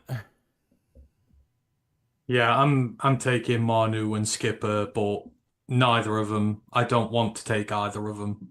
I think our tackle depth is disgusting. And it's just, they're the best of a bad bunch. Pray to God that when roster cutdowns happen, we go out round the league looking for somebody else, because Skip's got his place, but Skip should be a tackle 4 or 5. He should not be a tackle 3 on any reasonable team, and Manu should not even come close to sniffing the field this year. So, yeah, I take them too, but I'm not happy in the slightest. So I am taking 10 linemen, but I think the depth is that bad that we need to take more options to give ourselves, more options if it all goes wrong. I am also going Skipper Manu in my prediction. That's who I think they should take. If I actually did what I wanted to happen, I'm not sure I would take either. Which I think is kind of what Ant was alluding to a bit. Yeah, they're the two for me. I'm not interested in keeping Jamarco Jones, Mason Miller, or Gunnar Britton. They can all go. I mean, Jones struggled to stay on a roster and had issues with his temperament and disciplinary issues. Came to us, thought he might be a problem in the locker room, which he clearly hasn't been. But he also just hasn't been a good player, which is not great. So that brings to the end the offense there. So let me highlight for everyone who the players in at the moment are, who the maybes are, and who the players out are. So quarterbacks are Carl Allen and Jared Goff. Goff obviously won to Hendon Hooker's out. Running backs, Gibbs, Montgomery, Reynolds, and Vackie with Sailors and Jackson out. Wide receivers, St. Brown, JMO, Patrick, Tesla, Raymond, and Meeks, all unanimous. Lovett got one vote, and so is a maybe. Otherwise, Bell, Taylor, and Kennedy are out. Tight ends, Laporta, Wright, and Zylstra. Zylstra not unanimous, with Zach Hawson getting a vote as a maybe. Stylianos and Oaks are out. And then offensive linemen. We have 4 tackles, Decker, Saul, Skipper, and Manu. We have 3 guards, Mahogany, Ratledge, Arashika, and we have 2 centres, Glasgow and Iguakin. Natane Mooti has a vote, so he is a maybe. And then we have Zach Johnson, Tristan Colon, Michael Neese, Jamarco Jones, Mason Miller, and Gunnar Britton out. We've had a question about whether we're a guard short from Carlton Wood. Ant has pointed out he's tried to take a second guard in backup. My argument here is that Arashika is guard 3 and Skipper is guard 4.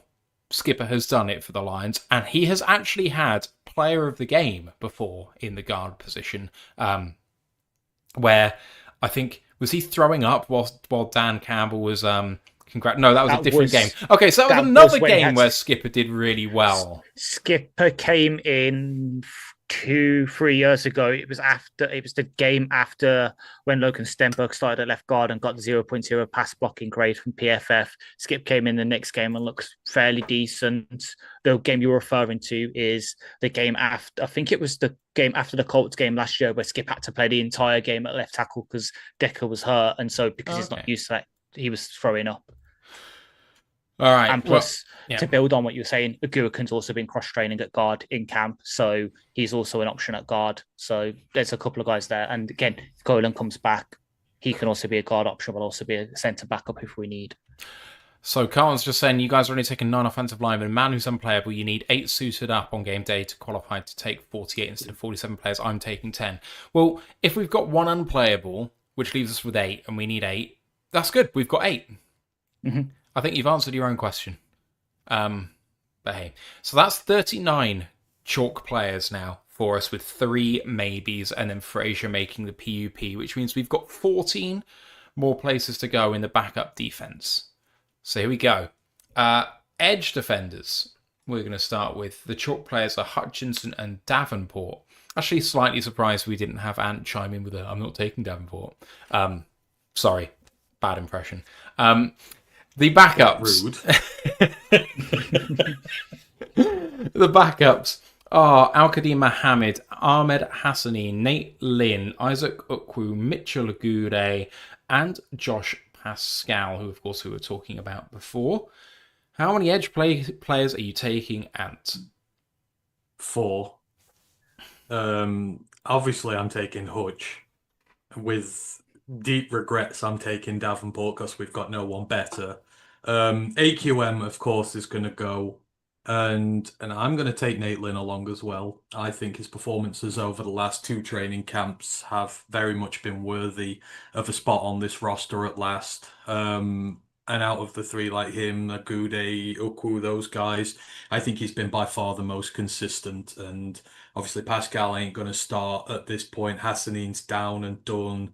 So I think out of everybody else, Lynn's the one who's really earned his spot here. And, I'm excited to see what he can do. So, yeah, Hutchinson, Davenport, AQM, and Lynn. And I would be reasonably happy with that. And the question on Paschal, are you cutting him? No. Well, hang on. This is the trouble, isn't it? I think he's probably going to be one of the ones they put on the roster and then stick on IR. But this is personally what I do.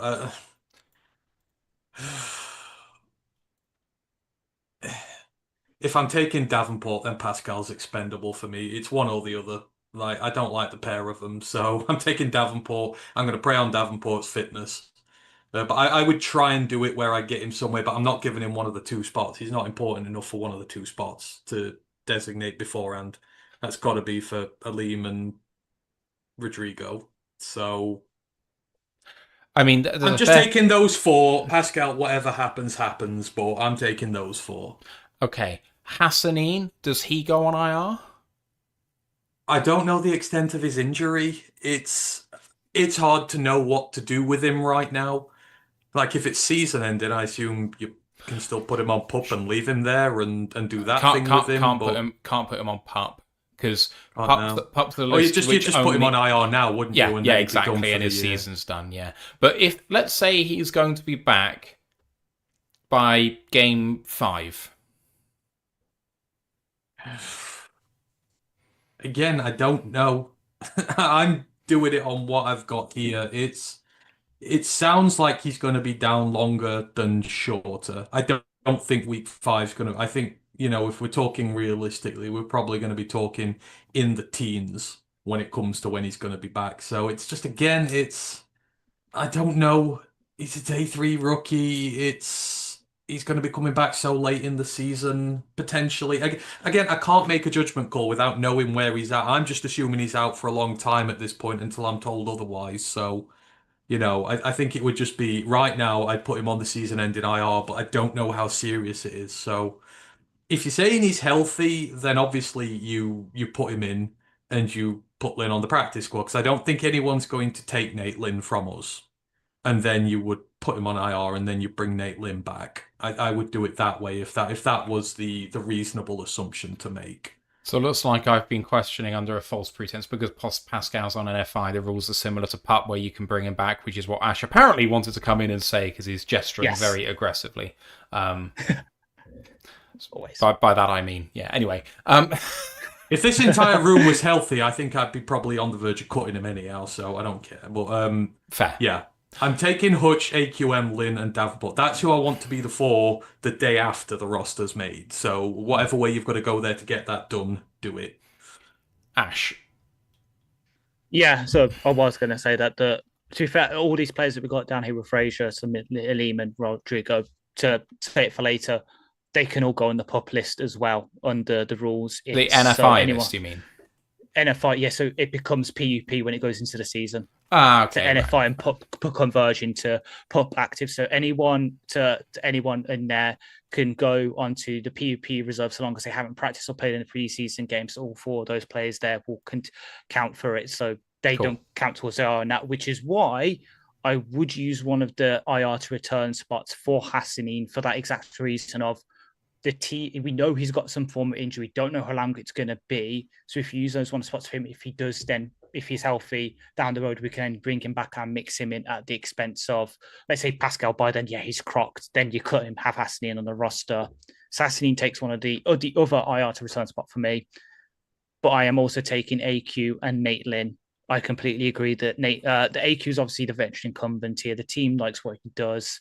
Came in relief last year when we had the Hutch injury and had some good play. And then Nate Lynn, well, I loved him last off-season, and now he's fully healthy and he's showing what I loved about him last year. I am so happy. Well, this is going to be fun because I think I'm going to take both of you by surprise, potentially. I'm only taking one. I'm only taking one backup. One edge player. One edge. Together. One edge. Just Hutch on his own. Just Hutch, that's it. Yeah. One backup. And it's Nate Lim. And it's Al-Qadi Mohammed. Oh, fair. I think Nate Lynn's going to get back to the practice squad. I would probably then re-promote him. So what Ant was saying about whatever shenanigans you have to do to bring him back up, I probably end up having him on my 53. But to get down to 53, I'm risking him to waivers. And if someone claims him, he's gone. So, what? Well, you're just doing what I've done then, but, trying to make it seem different. You could just say you agree with me. Why don't you do it the other way around then? Because AQ is a vested vet, so he doesn't get claimed to waivers. You can do the handshake agreement with him, keep Nate Lynn around. I thought that they changed the rules that said that veterans now all are subject to waivers. Anyone who has got more than 3 accrued seasons. That was the old rule. I'm going off what Eric said earlier because they were asked, Jamie and him were asked a question about this exact thing as I said earlier, where is there any... Jeremy and Eric don't believe we have to do any of the roster sort of shenanigans, but they said that anyone, well, Eric said that anyone that's got more than 3 accrued seasons is not to vet, is not part of waivers. So that'd be AQ. That will be Zach Cunningham. I think is also another one that they mentioned, and then obviously like Zelstra, like he's him and Craig are the obvious ones because we did it with him last year. So anyway, it doesn't matter. I've been overruled. Nate Lynn is in anyway. No votes for Mitchell Agude or Isaac Ukwu, and Ukwu obviously had a really, really good game in the preseason game just gone, so shame for him. Defensive tackles, we have DJ Reader and Tyreek Williams. They are chalk. The backups to decide on: Roy Lopez, Mekai Wingo, Broderick Martin, Pat O'Connor, Chris Smith, Keith Cooper Jr. and Miles Adams. I think this is potentially more competitive than it looks, but it may not sound like it when we give our votes, but I'm not sure. Ash, you're first this time. So I'm bringing 4 backups here because 3 of them can also be backups at the big end spot. So you've always got Reader, you've got Tyreek. I'm taking Roy Lopez as my backup nose tackle. And then I am taking all 3 of Mekai Wingo, Pat O'Connor and Keith Cooper Jr. as the other backups because they can all go into the 3 takes. Have all taken, well, Wingo, we drafted him last year, we know what he can do. Pat O'Connor and Cooper have both taken first team reps this camp, and both can play anywhere feasibly from the nose tackle to that big end spot. So because I've got so little big end backups behind Davenport, they sort of cover that range. So Lopez, Wingo, Pat O'Connor, Keith Cooper Jr. all making 53 for me. And who are you taking? Weirdly enough, I've got the same number. The only change is I'm taking Broderick instead of Keith Cooper. I'm not giving up on him just yet. I think he's shown enough to me in the preseason. Obviously, injury dependent. Don't know what's gone on there, but I'm up for giving him one last shot. But I am taking O'Connor. I'm taking Wingo, and then obviously Lopez, Tyreek, and Reader. And again, as Ash says, in Wingo and O'Connor's case, if you need to, they can take some reps on the outside if need be, so that you're not log jammed at tackle with 6 DTs and 3 of them aren't seeing the field. You can move them around to make sure they all get game time. So I've got 6 defensive tackles in all. I'm exactly the same, just one small change. Because of the rules with NFI and PUP, I've kind of screwed myself a little bit, so I kind of just need to change around who I actually have in my team, which has led to some emergency changes for me because I had fundamentally not remembered how this works, which is great. I'm a fool, but that's okay. We knew that anyway. Right, I have 4, and I have the same 4 as Ash. Lopez, Wingo, O'Connor, Cooper. I do think, despite the money they paid him, that it's a little rich taking Roy Lopez. I know that he's maybe the guy spoken about the least in terms of his roster spot being under threat because people think he's the primary backup at nose. But we kind of know that that's where they see Tyreek playing eventually. So I do think exists a world where you could get rid of Lopez. If Reader goes down, Tyreek fills in there, and then you just bring in a backup 3 tech, where we have lots of backups anyway. So I don't think they'll do that. I also do think if Lopez went, he'd get signed somewhere else. I don't, even though he's a vested vet and we'd have the chance to sign him, I think he'd be like, I'm going to wait because Yeah. But we'd have someone like Chris Smith who can sit on the practice squad, who's done a terrific job at just being solid. Shit. I don't think that's true. But I don't think he's been fantastic. But he's an unflashy, good run defender, and I think that's kind of what... I'm never going to think he's a great player. But I just think as a practice squad player that you can call up in an emergency, in some ways I kind of like having Chris Smith on the practice squad more than Roy Lopez on the actual roster. But never mind. I think Roy Lopez's future would be like Tim Patrick in that he'll be one of the first names to go when some of the more established players start coming back. That would be, you keep him till then and depending on how he's playing. Like if you get to November and Aleem's back and he's not been needed much because Tyleek's taken a step forward and Reeder's playing well and he's not seeing the field. I think then, but I think we keep him for the year anyhow because no DJ Reeder next year. There's no nose tackles on the roster for next year, if I remember rightly. So you want to see if he works because you might need him next year, depending on where you're at. Yeah. So the reason why I think Lopez is not spoke as being sort of his prospect under threat. Number one, he was into start camp anyway, so he didn't really get that nice sort of flush start. But it's also because part of the reason that Reeder was so bad last year, in inverted commas, was because he was having to play so much. He was partly brought in to be a rotational guy with Reeder and just get an injury backup for him. Yes, Tyleek will probably play bits there, especially on third downs. We'll slide him over to one tech to be that sort of pass rushing interior guy. But he's kind of that nice backup of Tyleek. You just focus on being a free tech for most of this year, get your sort of boots in that way. Then next year, we'll put you at the one tech and train you there. So it's kind of that nice backup where we don't suddenly have to have Tyleek playing a load of snaps, him being free tech, one tech, everything. You've just got a guy there who, if you need him to, you can slot in at one tech. He's not exactly flashy, but he's solid enough and he's shown enough that you can rely on him. He can play. You can also then spell Reeder instead of having Reeder playing every first and second down. He plays 60% of them and Lopez plays the other 40%, and you don't really have a drop off. I had a couple. Well, I had one space to give that I hadn't otherwise given before, so I've just put it to Nate Lynn. So he's now chalk with 3 votes. Moving on to the linebacker spots. So we've got Anzalone, Campbell, and Barnes as 3 out of 3 votes. So how many linebackers do we take in previous years? We've taken 7. I think we have gone down to 6 before. I don't think we've gone up as high as 8. So Anzalone, Campbell, and Barnes are 3. The rest of the players are Grant Stewart, Zach Cunningham, Trevor Nowaski, Ezekiel Turner, Anthony Pittman, and Deron Gilbert. And who are you taking?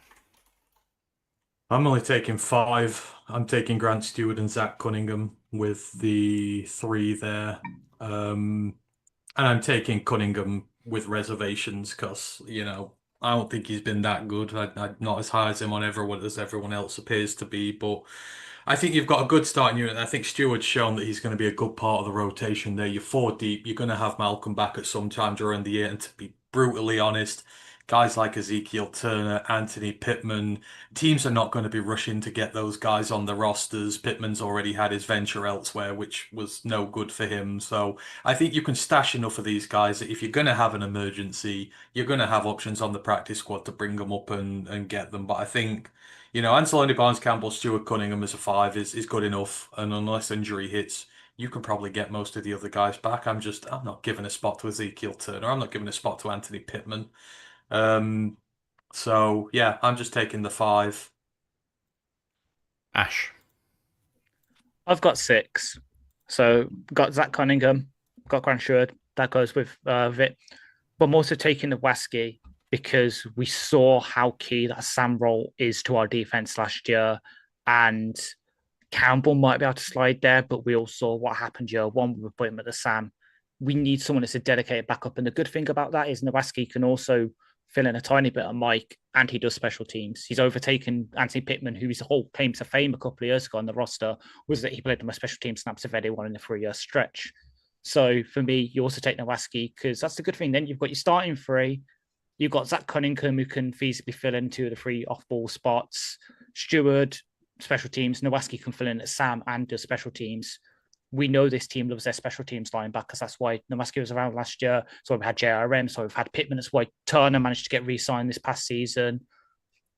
That's why I'm keeping 6 because it's what the team seemingly wants. I am keeping the same as Ash, Cunningham, Stewart, Nowaski. I also think it's important to have a backup Sam. I also think that Campbell can fill in there, but that he looked like a fish out of water there. It was not good.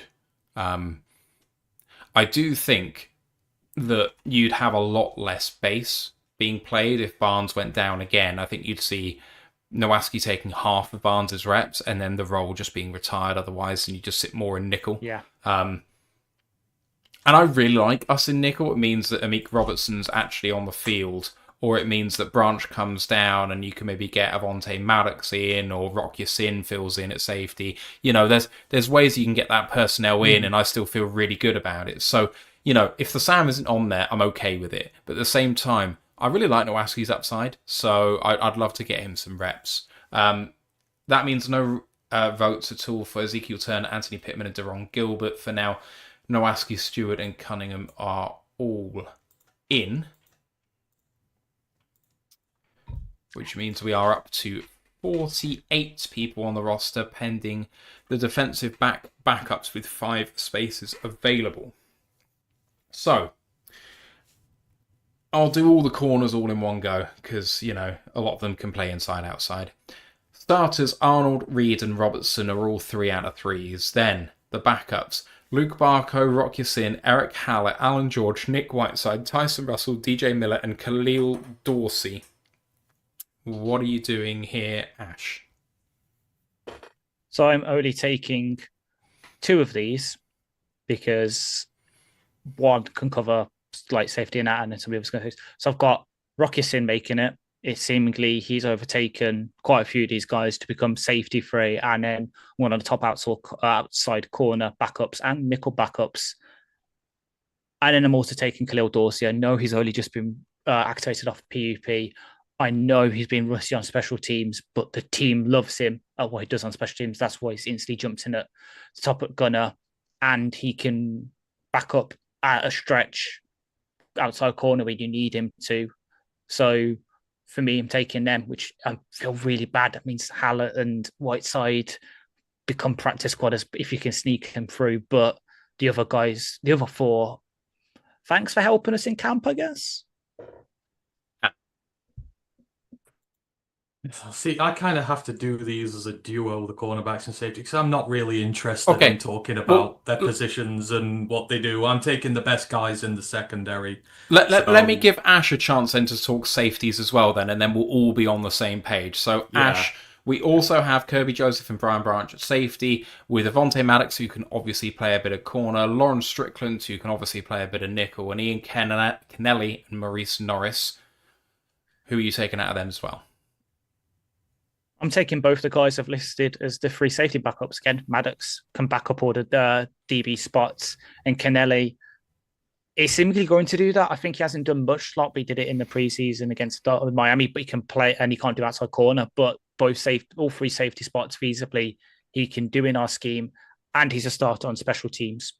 So Kennelly, the local hero, sticks on the 53 for me. All right. Sorry to interrupt you there, Ant. Right, DBs for you, sir. Right, so I'm taking 6 corners, 4 safeties, whatever the hell they are, wherever they end up being. So obviously corners, I've got Terry and Reed and Robertson. I'm going to take Rocky Sin in there. I'm going to take Dorsey in there, and I'm putting Maddox in as a corner. I know he can do both, but to be honest, I think these guys are professional enough that they can move between the 2 if they need to. But I'm taking them as my 6 corners. And then I'm taking 4 safeties. I'm taking Kirby and Branch. And you know what? I'm taking them both. I'm taking Kennelly and Hallett. I think we've got enough there at corner to be able to take both the safeties with. And I think Kennelly's certainly earned his spot on this roster. I think he should go regardless of where this conversation goes. And then Hallett, I've seen enough to like what's there. And again, there are going to be people coming back eventually, maybe some sooner rather than later. So he might be one of the first to go. But I think from what I've seen of him, there's something Jerry-esque about him in that, yeah, the play's inconsistent, but he's just sometimes got that one play in him where you're like, yeah, he can do this. So they're the ones I'm taking. I'm taking 10 altogether, but I am making room for Kennelly and Hallett. And that has Maddox and Yasin at corner as a way to do that. So yeah, that's where I'm at with them. I'm also taking 10 defensive backs. No, am I? I'm taking 11, am I? No, 10. I can't count. Right. I'm taking Rock Yasin, which makes that unanimous. I'm taking Khalil Dorsey, which makes that unanimous. I'm still keeping Nick Whiteside. Man's awesome, and I love him. I'm very conscious of the fact that he'll make it to the practice squad, so there's no real need to give him a spot when you've got other people in there who could potentially take one. I don't care. I want him anyway. And then the other two I'm taking are Avonte Maddox and Ian Kennelly. So we have Hallett and Whiteside as maybes, Rock Yasin, Avonte Maddox, Ian Kennelly, and Khalil Dorsey as locks, which means, I believe, that we are one short. No votes in the DB room for Luke Barco, Alan George, Tyson Russell, DJ Miller, Lauren Strickland, or Maurice Norris. Now, one thing I do want to say before we move on here, we've got one spot on the roster and we still have one IR spot. I would put Norris on IR potentially to return. I like him enough that I think I'd want to give myself the option for him to return, but give him as long as he wants. But I don't know whether you had an idea of who else the other IR spot is going to. Did you have Colon, Ash, as being that person? Yeah, I had Colon. So you've got Colon. And did you have someone in mind for that IR spot? What, for the two to return during the year? Yeah, so Hassanin seems like he's one. Again, you just don't know without the details of the injury and where he's at, so it's kind of hard to say. Yeah. So my argument for Colon, and again, I am borrowing this American Germany, so credit to them for it. Despite the injury happening over a week and a half ago now, the team still hasn't done anything about it. They haven't just put him straight on IR. They haven't put him on IR and injury waived him. So I think it was close enough and they like him enough that, yeah, they're going to try and do that, because it's not like last year where we suddenly, because of injuries, we then had like 3 or 4 players to try and fit into those 2 spots. I think they know Colon's going to be one of them. And then with the injury to Hassan again, I think the team, while they're still getting information about it, it might be that in the next couple of days they find out and it is season ending. But again, right now there's an injury. He hasn't been put on IR for it or anything. So I think it's not going to be short, like sort of long term enough. He needs the IR spot, but not long enough that he's going to be out for the season. So I think they're kind of eyeing it. But then, of course, we say all this, and then it could be that, again, touch wood, it doesn't happen against the Texans. Something else happens, and suddenly we're in that predicament like we were last year. That's why I don't think they made the decision yet, because you don't know who's going to be injured and might need that spot for the year. It's rash to assign the spots. Now, it's rash to make a decision. You keep him round, and if he ends up as one of your top 2 candidates for it, great. If not, then he moves. I think you've got to wait until you know the full fitness of your squad when it's all done. Yeah, but I think this exercise is if we're doing it now, so that's why we've done Hassanin. But yeah, that's true. That's why the team hasn't done it with it, because it might be that we get to the 53 and something's happened and then you have to do it, but you have to use that spot. But I think right now, that's what the plan looks like with Colon, and then we see what happens. But it could be the team wants to do it with Norris, and then we find out in 5 minutes' time, as soon as we finish the podcast, say 5 minutes afterwards, it comes out, oh yeah, we've put Trish and Colon on IR, and then I look like I've got egg on my face. But right now, gun to my head, I think it's Colon and Hassanin that are going to take those spots. Okay. So we still have one spot on the roster available in our consensus. We've got 52 players, and I've managed to screw myself by changing things so that it's too wide. But regardless, we've got 52 players, and we have one roster spot. And the guys that got votes, and I'm going to add Maurice Norris in just because of his condition and you know, what we've just been talking about. We need to put in one more person. So the guys that have got votes, and then I'll go through the position by position to say how many people we actually have in each spot to see where we might just have too few players.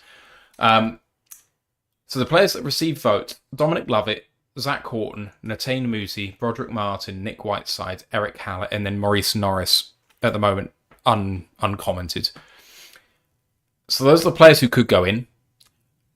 The position by position, we have 2 quarterbacks, 4 running backs, 6 wide receivers, 3 tight ends, 4 tackles, 3 guards, 2 centers, which means 9 offensive linemen only. On defense, we've got 10 defensive linemen, 4 edges, 6 defensive tackles, 6 linebackers, 4 corners, a nickel, and 4 safeties, and then a kicker, punter, and long snapper. So 9 DBs, 6 linebackers, 10 defensive linemen, 9 offensive linemen, 6 wide receivers seem to be the press points. So you could go for a 7th wide receiver. You could go for Zach Horton as that flex guy. You could take a 10th offensive lineman, which seemed popular in the chat. There could be a 10th defensive back. And there could be another defensive tackle, maybe with Broderick Martin. Those seem to be the really kind of key areas in terms of where we're short. Any preference? I would take Muti because out of all the areas, like, that's where the depth is shit and where we need more people. Like, in Lovett's case, we've got a ton of good wide receivers there. You know, in the DB's case, you've got a load of good DBs there. You know, in Broderick's case, even though I voted for Broderick, you've got quite a plethora of guys at defensive tackle. I think you've got to take more swings at the area you're uncertain at. And I just think the offensive line depth is completely uncertain that you take another guy as well, just in case. And then you work backwards from that. Obviously, if you don't need them, then when guys start coming back, you get rid of one. But for me, I would take Muti and just take that 10th guy. That's where I'm at. The other thing I'm trying to think about is potentially where someone might be risked to waivers and do they make it or not. The problem is, I'm not sure any of the players listed get picked apart from Hooker, and I'm not picking him. So, with that in mind, I'm inclined to go for the position group which really could do with a little bit more depth. I'm also kind of leaning towards Muti for that reason. Ash, what do you think? Yeah, I'm also Muti, partly because I love him, but also partly for that reason. Like, love it. I'd love to keep him around. We can probably get him on a practice squad, though. Groom to be Khalif's successor, etc., etc. And if we need someone to step up for a game or two for special teams, now we can do that after practice squad. Horton, same practice squad.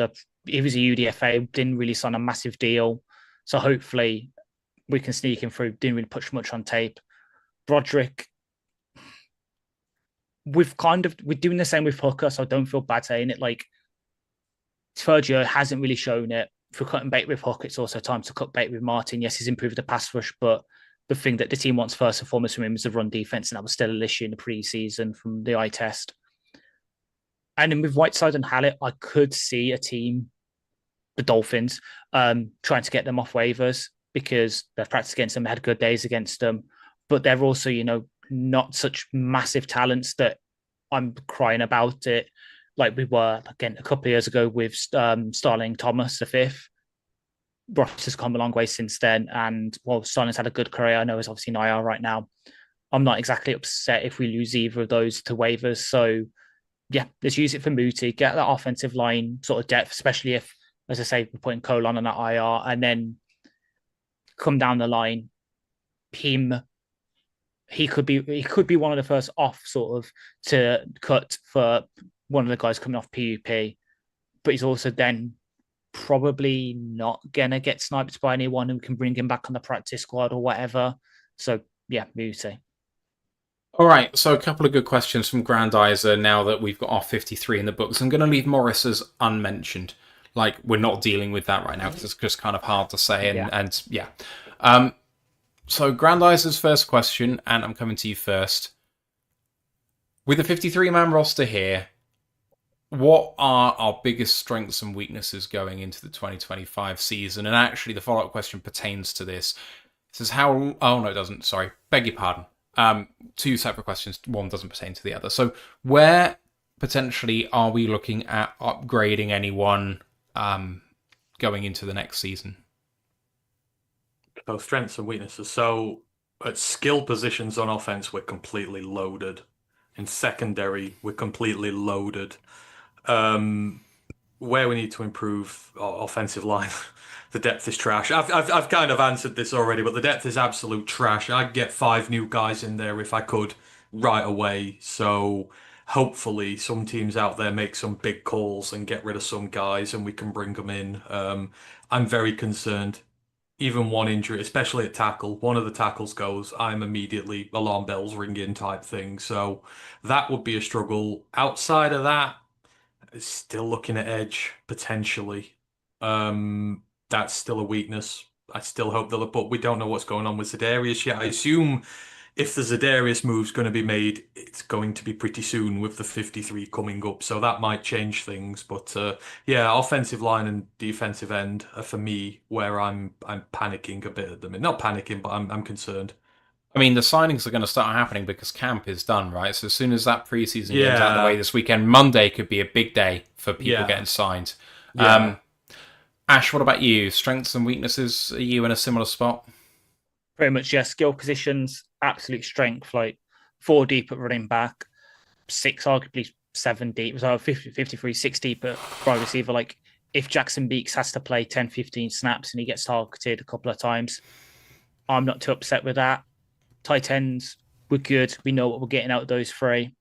Secondary, pretty damn good. Who would have thought it a couple of years ago when we were covering this team that we would say we'd arguably have one of the best secondaries in the league. And I put linebacker in there. Like, okay, yeah, Nebraska's not exactly great, but he's good at that Sam role. Zach Cunningham has been a starter in the league. While, yes, he has deficiencies, he could easily spot start. Grant Stewart, special teams demon, except for kick returning, it seems. But he's also a very, very good point and shoot linebacker. You put him in a railroad in the A gap as a blitzer, you're pretty good there. But yeah, weaknesses, offensive tackle for sure. Yeah, if Decos all goes down, panic stations, but you can say that about most teams in the league. Backup QB in a way, like, yes, Kyle Allen's good, but you're always looking to upgrade on him. But say again, same around the league. Name your team really that has a good backup quarterback situation, isn't one where there's a QB battle going on. And then, yeah, edge, like Hutch is great. Davenport, when he's healthy, he's good.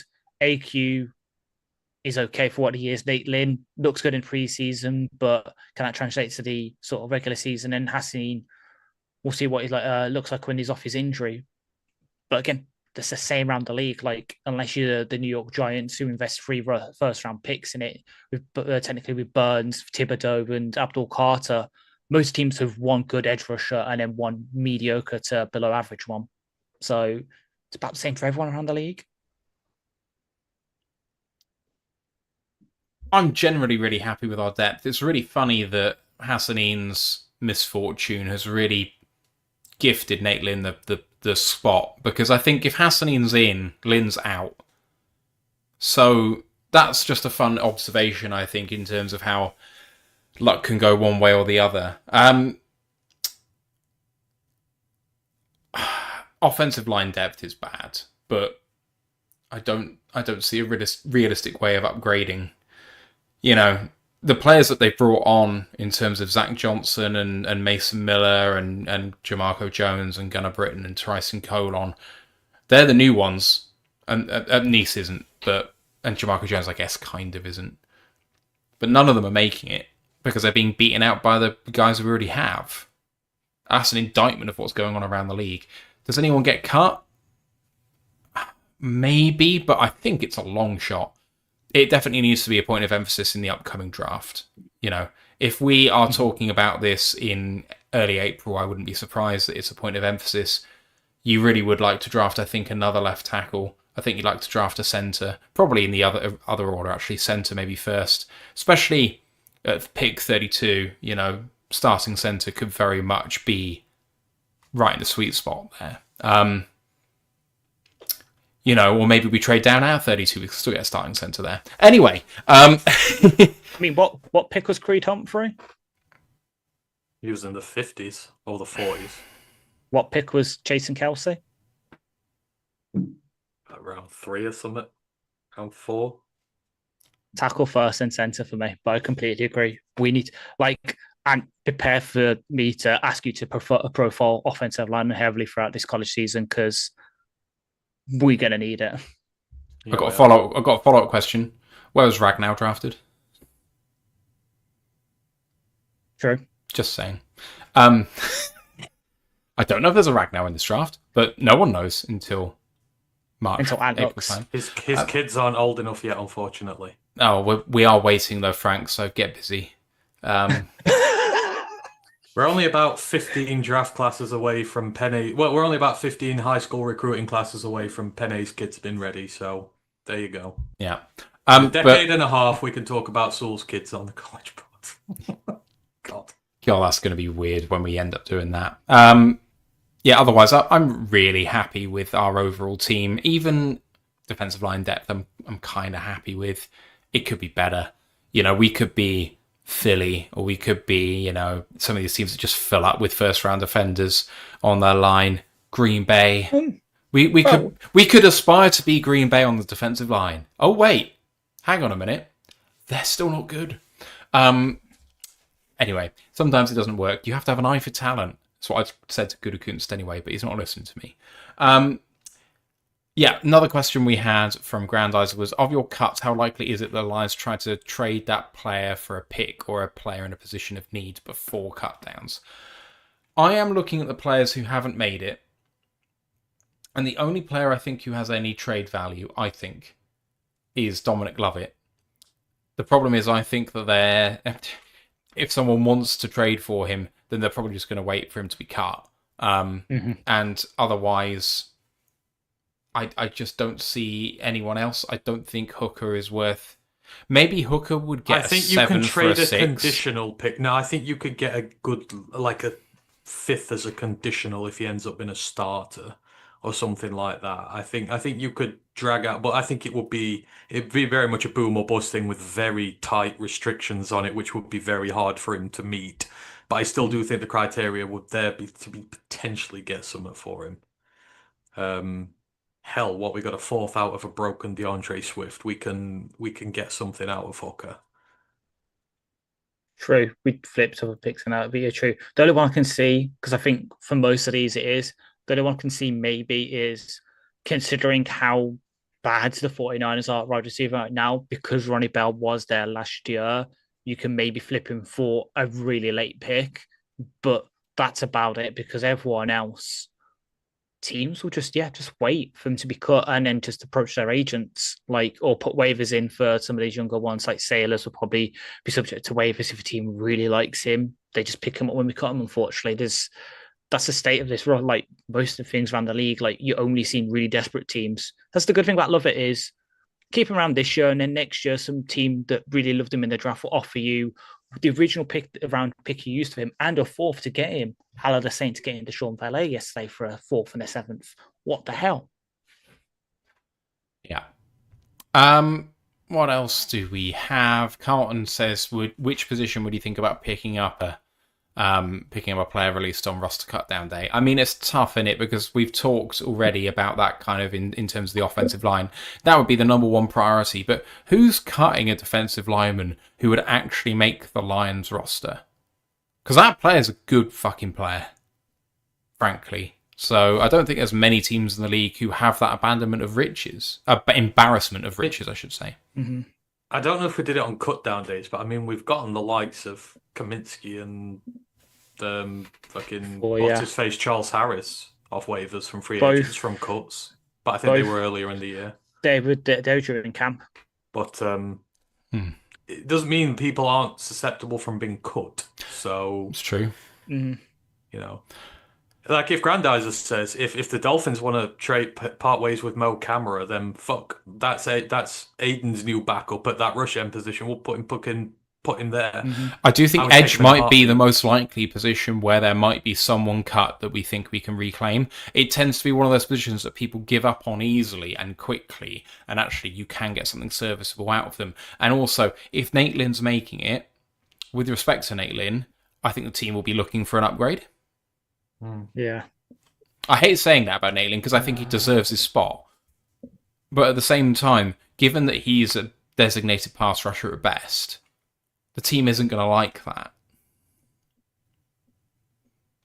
In regards to the Hooker thing, though, someone said Brad won't cut him yet. he's going to have a choice to make, Brad. Is unfortunately we've got a Super Bowl roster and we need positional places, and QB3 is one of the most expendable positions, and he ain't QB2. So Brad can't think with his emotions anymore. He's got to think a little bit more brutally. There are some players who have just got to go because they ain't cutting it. So don't put it past him. He might do it with Broderick, and Broderick's not even had a third year yet. So, and they're both round 3 picks. Same draft. All right. Same draft, weren't they? So. All right. Grandizer also asked how we thought it would go up against other NFC North teams. We are going to do our season prediction show coming up, so I don't think we're actually going to answer that question now. I'm going to defer that to a future show. Also asked about Lions MVP, Rookie of the Year, Offensive and Defensive Player of the Year. Season prediction show is coming up in about a week, in the bye week in between practice, preseason game 3 and the regular season. So that is coming. Do not worry. There is a question, though, about the order of the NFC North, and I think that's okay to spoil at this point. So, stitching down the rabbit hole, and thank you so much for being very active in the show tonight, says that their NFC North finishing order is Lions, Packers, Vikings, Bears. What do you guys have? Because we did the other 7 divisions in the live show. We didn't talk about the NFC North. I don't think it's spoiling what you think about the Lions too much to say what you think is going to happen in division now. So let's talk about it. And what's your division standings as you have it at the moment? Except you flip the Vikings and the Packers. Lest we not forget that the Packers went 1-5 against the NFC North last year, and the only reason they got 1 win is because they blocked a field goal, which would have been a walk-off against Chicago. They got bitched by this division last year, and for me, the Vikings haven't regressed that far that the Packers have done enough to overtake them.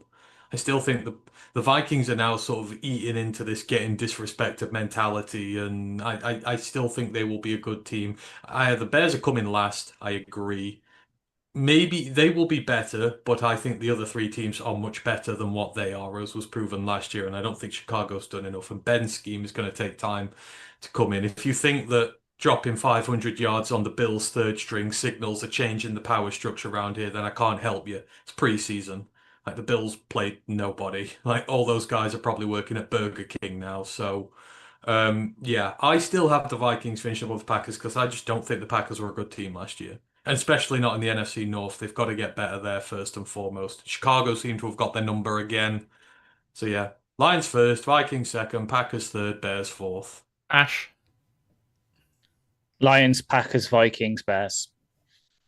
For me, it's just because the sort of range of outcomes of JJ McCarthy and the fact that somehow the Viking secondary's got even worse than it was last year is going to play on them, as well as the teams in the Ramda division have also got another year against that Flores scheme. They will know how to scheme up a bit better against it now. I think they're going to fall off. Last year was an aberration, like it was a couple of years ago when they had so much luck and they won the division by a lot with Kirk Cousins, and then the next season they crashed back down to earth. I think the Packers, as much as I don't like them, and I did on the NFL UK account when they said, "Oh, your hottest predictions," and I said Lions are a team from the NFC North to make the playoffs. Love won't be as good, but second season now with that defense, they'll start bedding that scheme in properly. They've finally got a decentish wide receiver in that core. Tucker Crafton, that is good, and Josh Jacobs is a good running back. They have just enough there to keep afloat, but honestly, the gap between them, the Vikings and the Bears, is not that big because I think Dennis Allen will just improve that defense a lot, tenfold to what it did last year, and Ben does well enough against the division opponents to scheme up something for Caleb to be just about good enough to go up against them, but we're still the Kings for me. I've got Lions, Vikings, Bears, Packers. I think the Packers are going to shit the bed. I'm not sure they get to 500. I think they'll probably end up with 7 or 8 wins. Wouldn't surprise me if they go 0-6 in division. They don't, with the exception of Elton Jenkins and Zach Tom. I don't think they have any players with any spine. There is no one in that team. You know, like how in soccer, you want a strong middle of your team where you've got people driving them forward and holding everything together. What players are holding that team together? Kenny Clark. Kenny Clark, Mm. Josh Jacobs, Yeah. Mr. See, at he this said point, he's a top 8 running back in the I league. get why according to Matt's Discord doing earlier. this. This is an agenda on the level of Scott Daly at this point now. Matt absolutely railed the Packers all last year, and they consistently won. I was apart from right. when they played 1-5 in division. Yeah. What are you How saying? many games? What What did they are you win? Like saying? 13 games, 13 games, 14 games, and you were predicting their downfall. So No, I they, get did, the- they I didn't get- win 13 or 14 games. We beat the Vikings for the number 1 seed. What did the Packers end up with? It was 11? at least 12. Was it 11 or Was it 12? 11 or 12. I'm looking at 11-6. Well, they were a double-digit win team, and you said they were going to be awful last year. So I get this as a vendetta where you're going to say they're Lest bad we until forget, they are bad. we had a really easy rotation of divisions last year as well. So the Packers had a layup of a schedule. Yeah. Their losses were week 1 against the Eagles in Brazil, and then obviously the 5 aforementioned divisional losses. Their wins They were are against... not going to be everyone outside of division Matt's again. taken the broken clock approach, so he will be right one day, and he will celebrate it. So I was right. That team was bad last year. You said they were going to be really bad. Quote, They were really bad. See, I said obviously I know we play the same schedule as them pretty much, so they're sort of out of sync ones with us. So obviously we had the first place ones. So we got for example, where we had the Bills, they had the Dolphins, who they curb stomped. Psych. When we had the Bucks, they had the New Orleans Saints in week 16 when Derek Carr. I don't know. The agenda's getting pretty good. Yeah, your agenda is also backing the Saints as well. So, hey, I'm getting You on said the, the I'm getting Saints on the were better Falcons than- train this year. don't Let's you go go- Atlanta. don't you sit in front of me and go, the Saints were good last year, and now you're using the Saints as a hollow victory for the Packers. I didn't say ever the Saints were going to be good. I thought that they might win the division with 8 wins. Yes, you did. You thought they might be a division winner. With so 8 wins. I didn't think they were going to give up just take 500. your loss with grace, man. So- It's No, fine. never. You've got an agenda. So- Never. Okay. So they're out of sync games with us this season, where they've got the Panthers, who I think all 3 of us agree are going to be a lot better than they were last season. And then they've got the Denver Oh Broncos, no, he's going who to are disagree. He's going to Denver disagree. I know Broncos, he who are is. not any pushovers. So that's 2 instant losses. Go on, Bryce, Mr. Contrarian. Say how bad the Panthers are going to be. Let's hear it. I know that he's probably not going to be eligible for the award because of how they've tried to neatly define the award.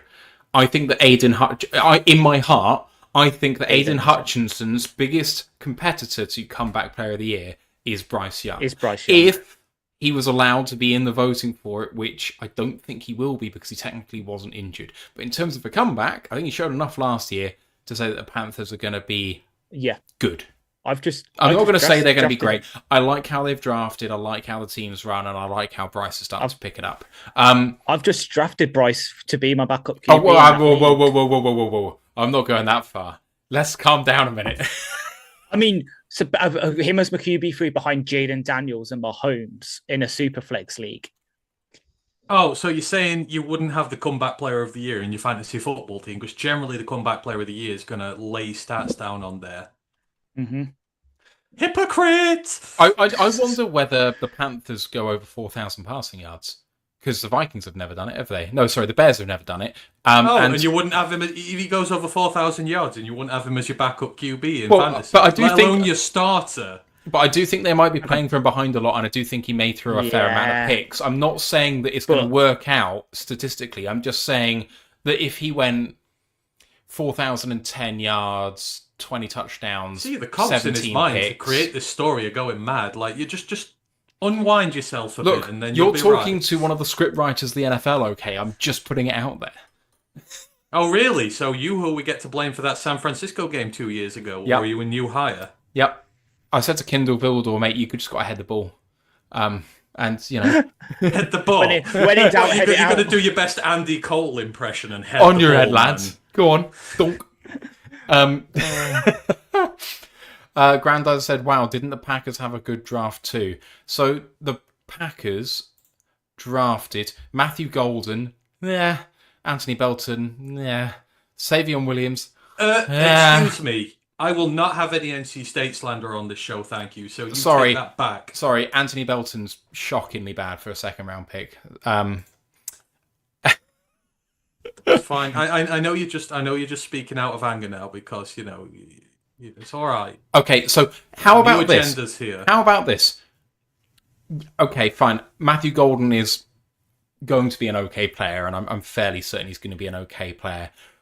How many of their draft picks would you have liked to have drafted? Matthew Golden, Anthony Belton, Savion Williams, Warren Brunson, Micah Robinson. How many of those players do you actually want on the team? Maybe in place of the players that we have. I mean, I can't say Anthony Belton because I'll be accused of bias, but You can. You absolutely can. If you really think that you would like Belton on this team. At the positions, given the depth on this team, I think Belton probably would have had a good shot. But would you like him? Because we're talking about our depth, as in, do you like them? See, Matthew, would you like him? In terms of, but the question was, did they have a good draft? Not compared to us, because we're a much better team. So for sure. But what is a good draft for them might be a mid-draft for us, because our players are better. For sure. I wouldn't like anyone except maybe Matthew Golden, but even then, I would be debating whether I would want him or Tesla. Pretend Tesla doesn't exist, right? So we're doing it on. It doesn't have to be Tesla or Golden. Just the thought of, doesn't matter how it happens, of having Golden in this team with JMO and Amon-Ra. And yes, I know Tesla's up, but that is still a trio where you're like, fuck. Because Golden is a development guy as much as Tesla is. But at the same point, he's just super freaky.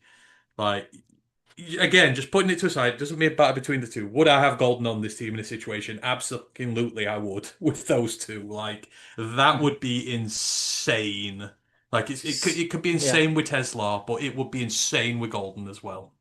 And you could say the same. I know it's around the same range as Tesla, but Savion Williams, who's in that same mold of ex-receiver style player who needs a lot of developments. Like Savion Williams, when he was on for TCU, because I profiled him, obviously, he was like a running back with the ball in his hands in like a sort of tight end's body. He's got all the height, weight, speed stuff that Tesla does, just not to the same extent.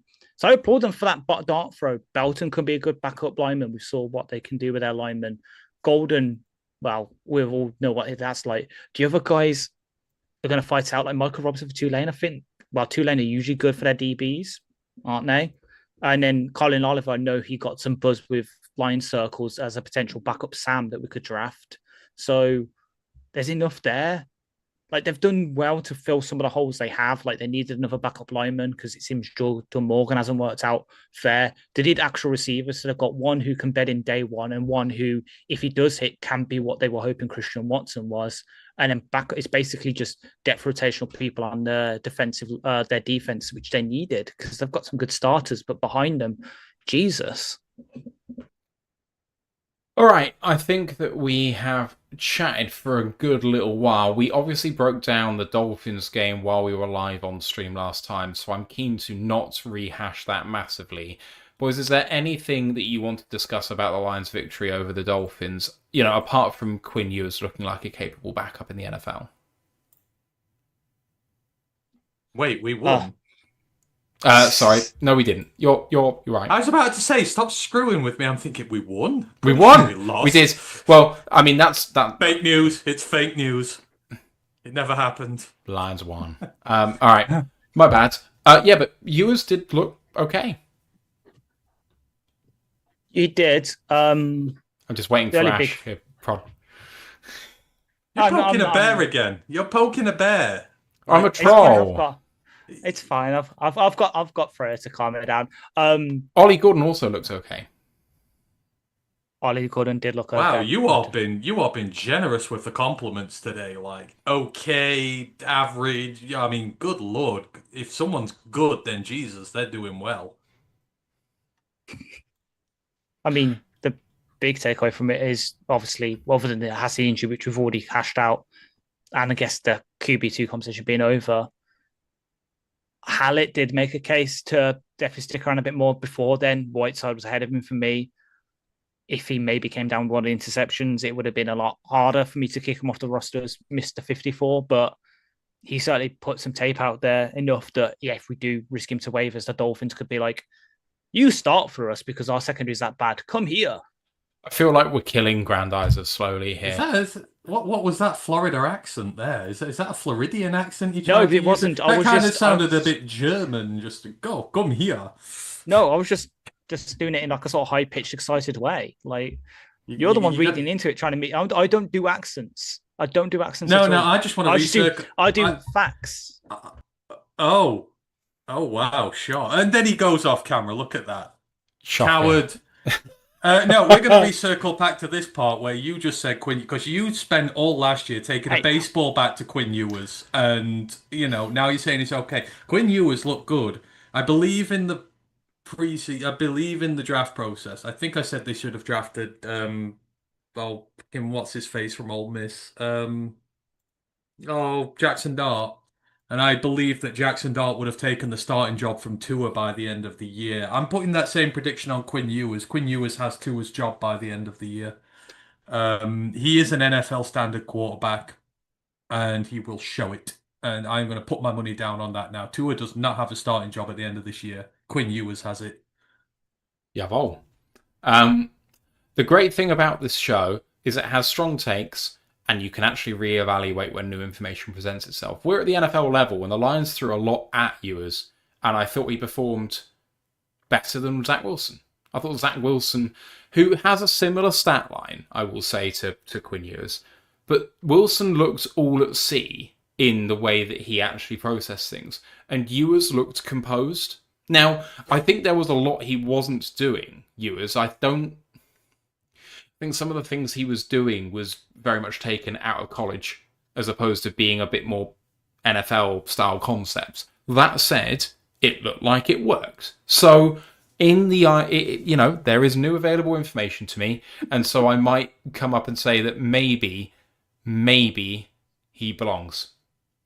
And I think that's a step up. And actually, we had someone in the chat, I think it was Stitching Down the Rabbit Hole, saying, I'm bookmarking this conversation to see how well it ages. And the great thing about all of us, I think, to a man, is we have strong takes. And we like putting our point of view across. And we will fucking argue with each other. And then when stuff happens, we actually do change our minds, because that's allowed. Unlike some people who will not get off their high horse on things which are just plain wrong. Mm-hmm.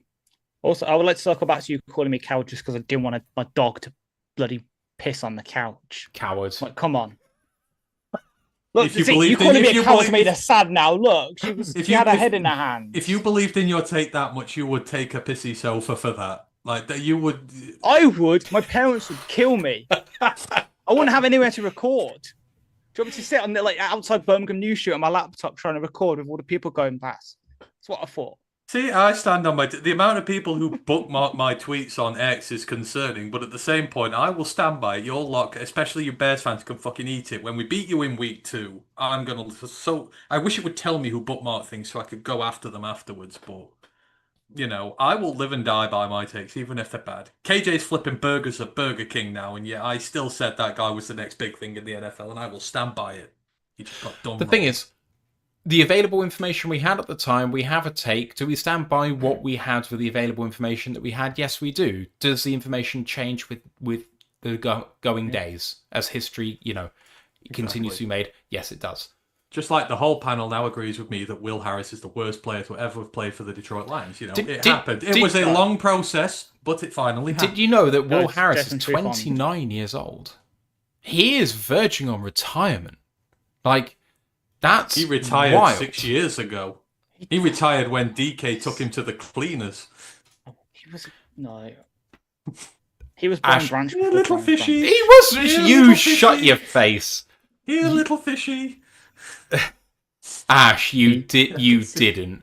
You not even in jest. Who played the strong safety / slot role before Brian Brancham? Oh yeah, it was Will Harris. Don't double down on this now, you fool. And that may be why I like Brian Branch so much, just because he's undoing a lifetime of terrible strong safety play for us. Oh, at least back until Glover. Was Glover our strong safety? Tracy was our free safety, so I'm not doing Glover doing was a free safety. That's fine. When did we last have a good strong safety? Before Miles Killebrew, for sure. 20. Did he just say Miles Killebrew? Before Miles Killebrew for I said before Miles Killebrew for sure. I liked Miles Killebrew. I don't know whether it was a strong safety or not, but I like James a heady bow. Answers in the question been, chat. yeah. When was the last time the Lions had a good strong safety? Oh, before yeah, it was him. Yeah, because it was GQ and him for strong safety 2014, which is obviously the big year everyone goes to. So like the last time we had a good defense. Passable. That's passable. So that's the first guy that came to my head, which I think is it good goes memory, to show but also kind of damning. When you remember something so good, because there's so little to remember, you remember further back. Yeah, Branch, and then who before then? Was it? It can't be all the way back at 2014. It can't be. It pretty much will be. Well, who was GQ's partner before Tracy came? Who was playing? Tracy was a long time ago. Tracy was drafted. Yeah, I'm going through now. 2017. 2016. Our strong safety would have been Raphael Bush. Brent just said Benny Blades. That's funny. That's going back to when we were born, pretty much, Benny Blades. His kid or his nephew's about to come into the NFL. It's Devo, because then after him, the next strong safety was Miles Killebrew and Tavon Wilson. Tavon Wilson had flashes. I liked... I'd love to see you prepare this. So does the old man down the park to the kids. Doesn't mean it's good. Jesus Christ, Ash. Fuck me. You dirty bastard. Quandre Diggs. Fucking Quandre Diggs. Bro. Oh, yeah. Yeah. How have we skipped over that? Again, Quandre Diggs.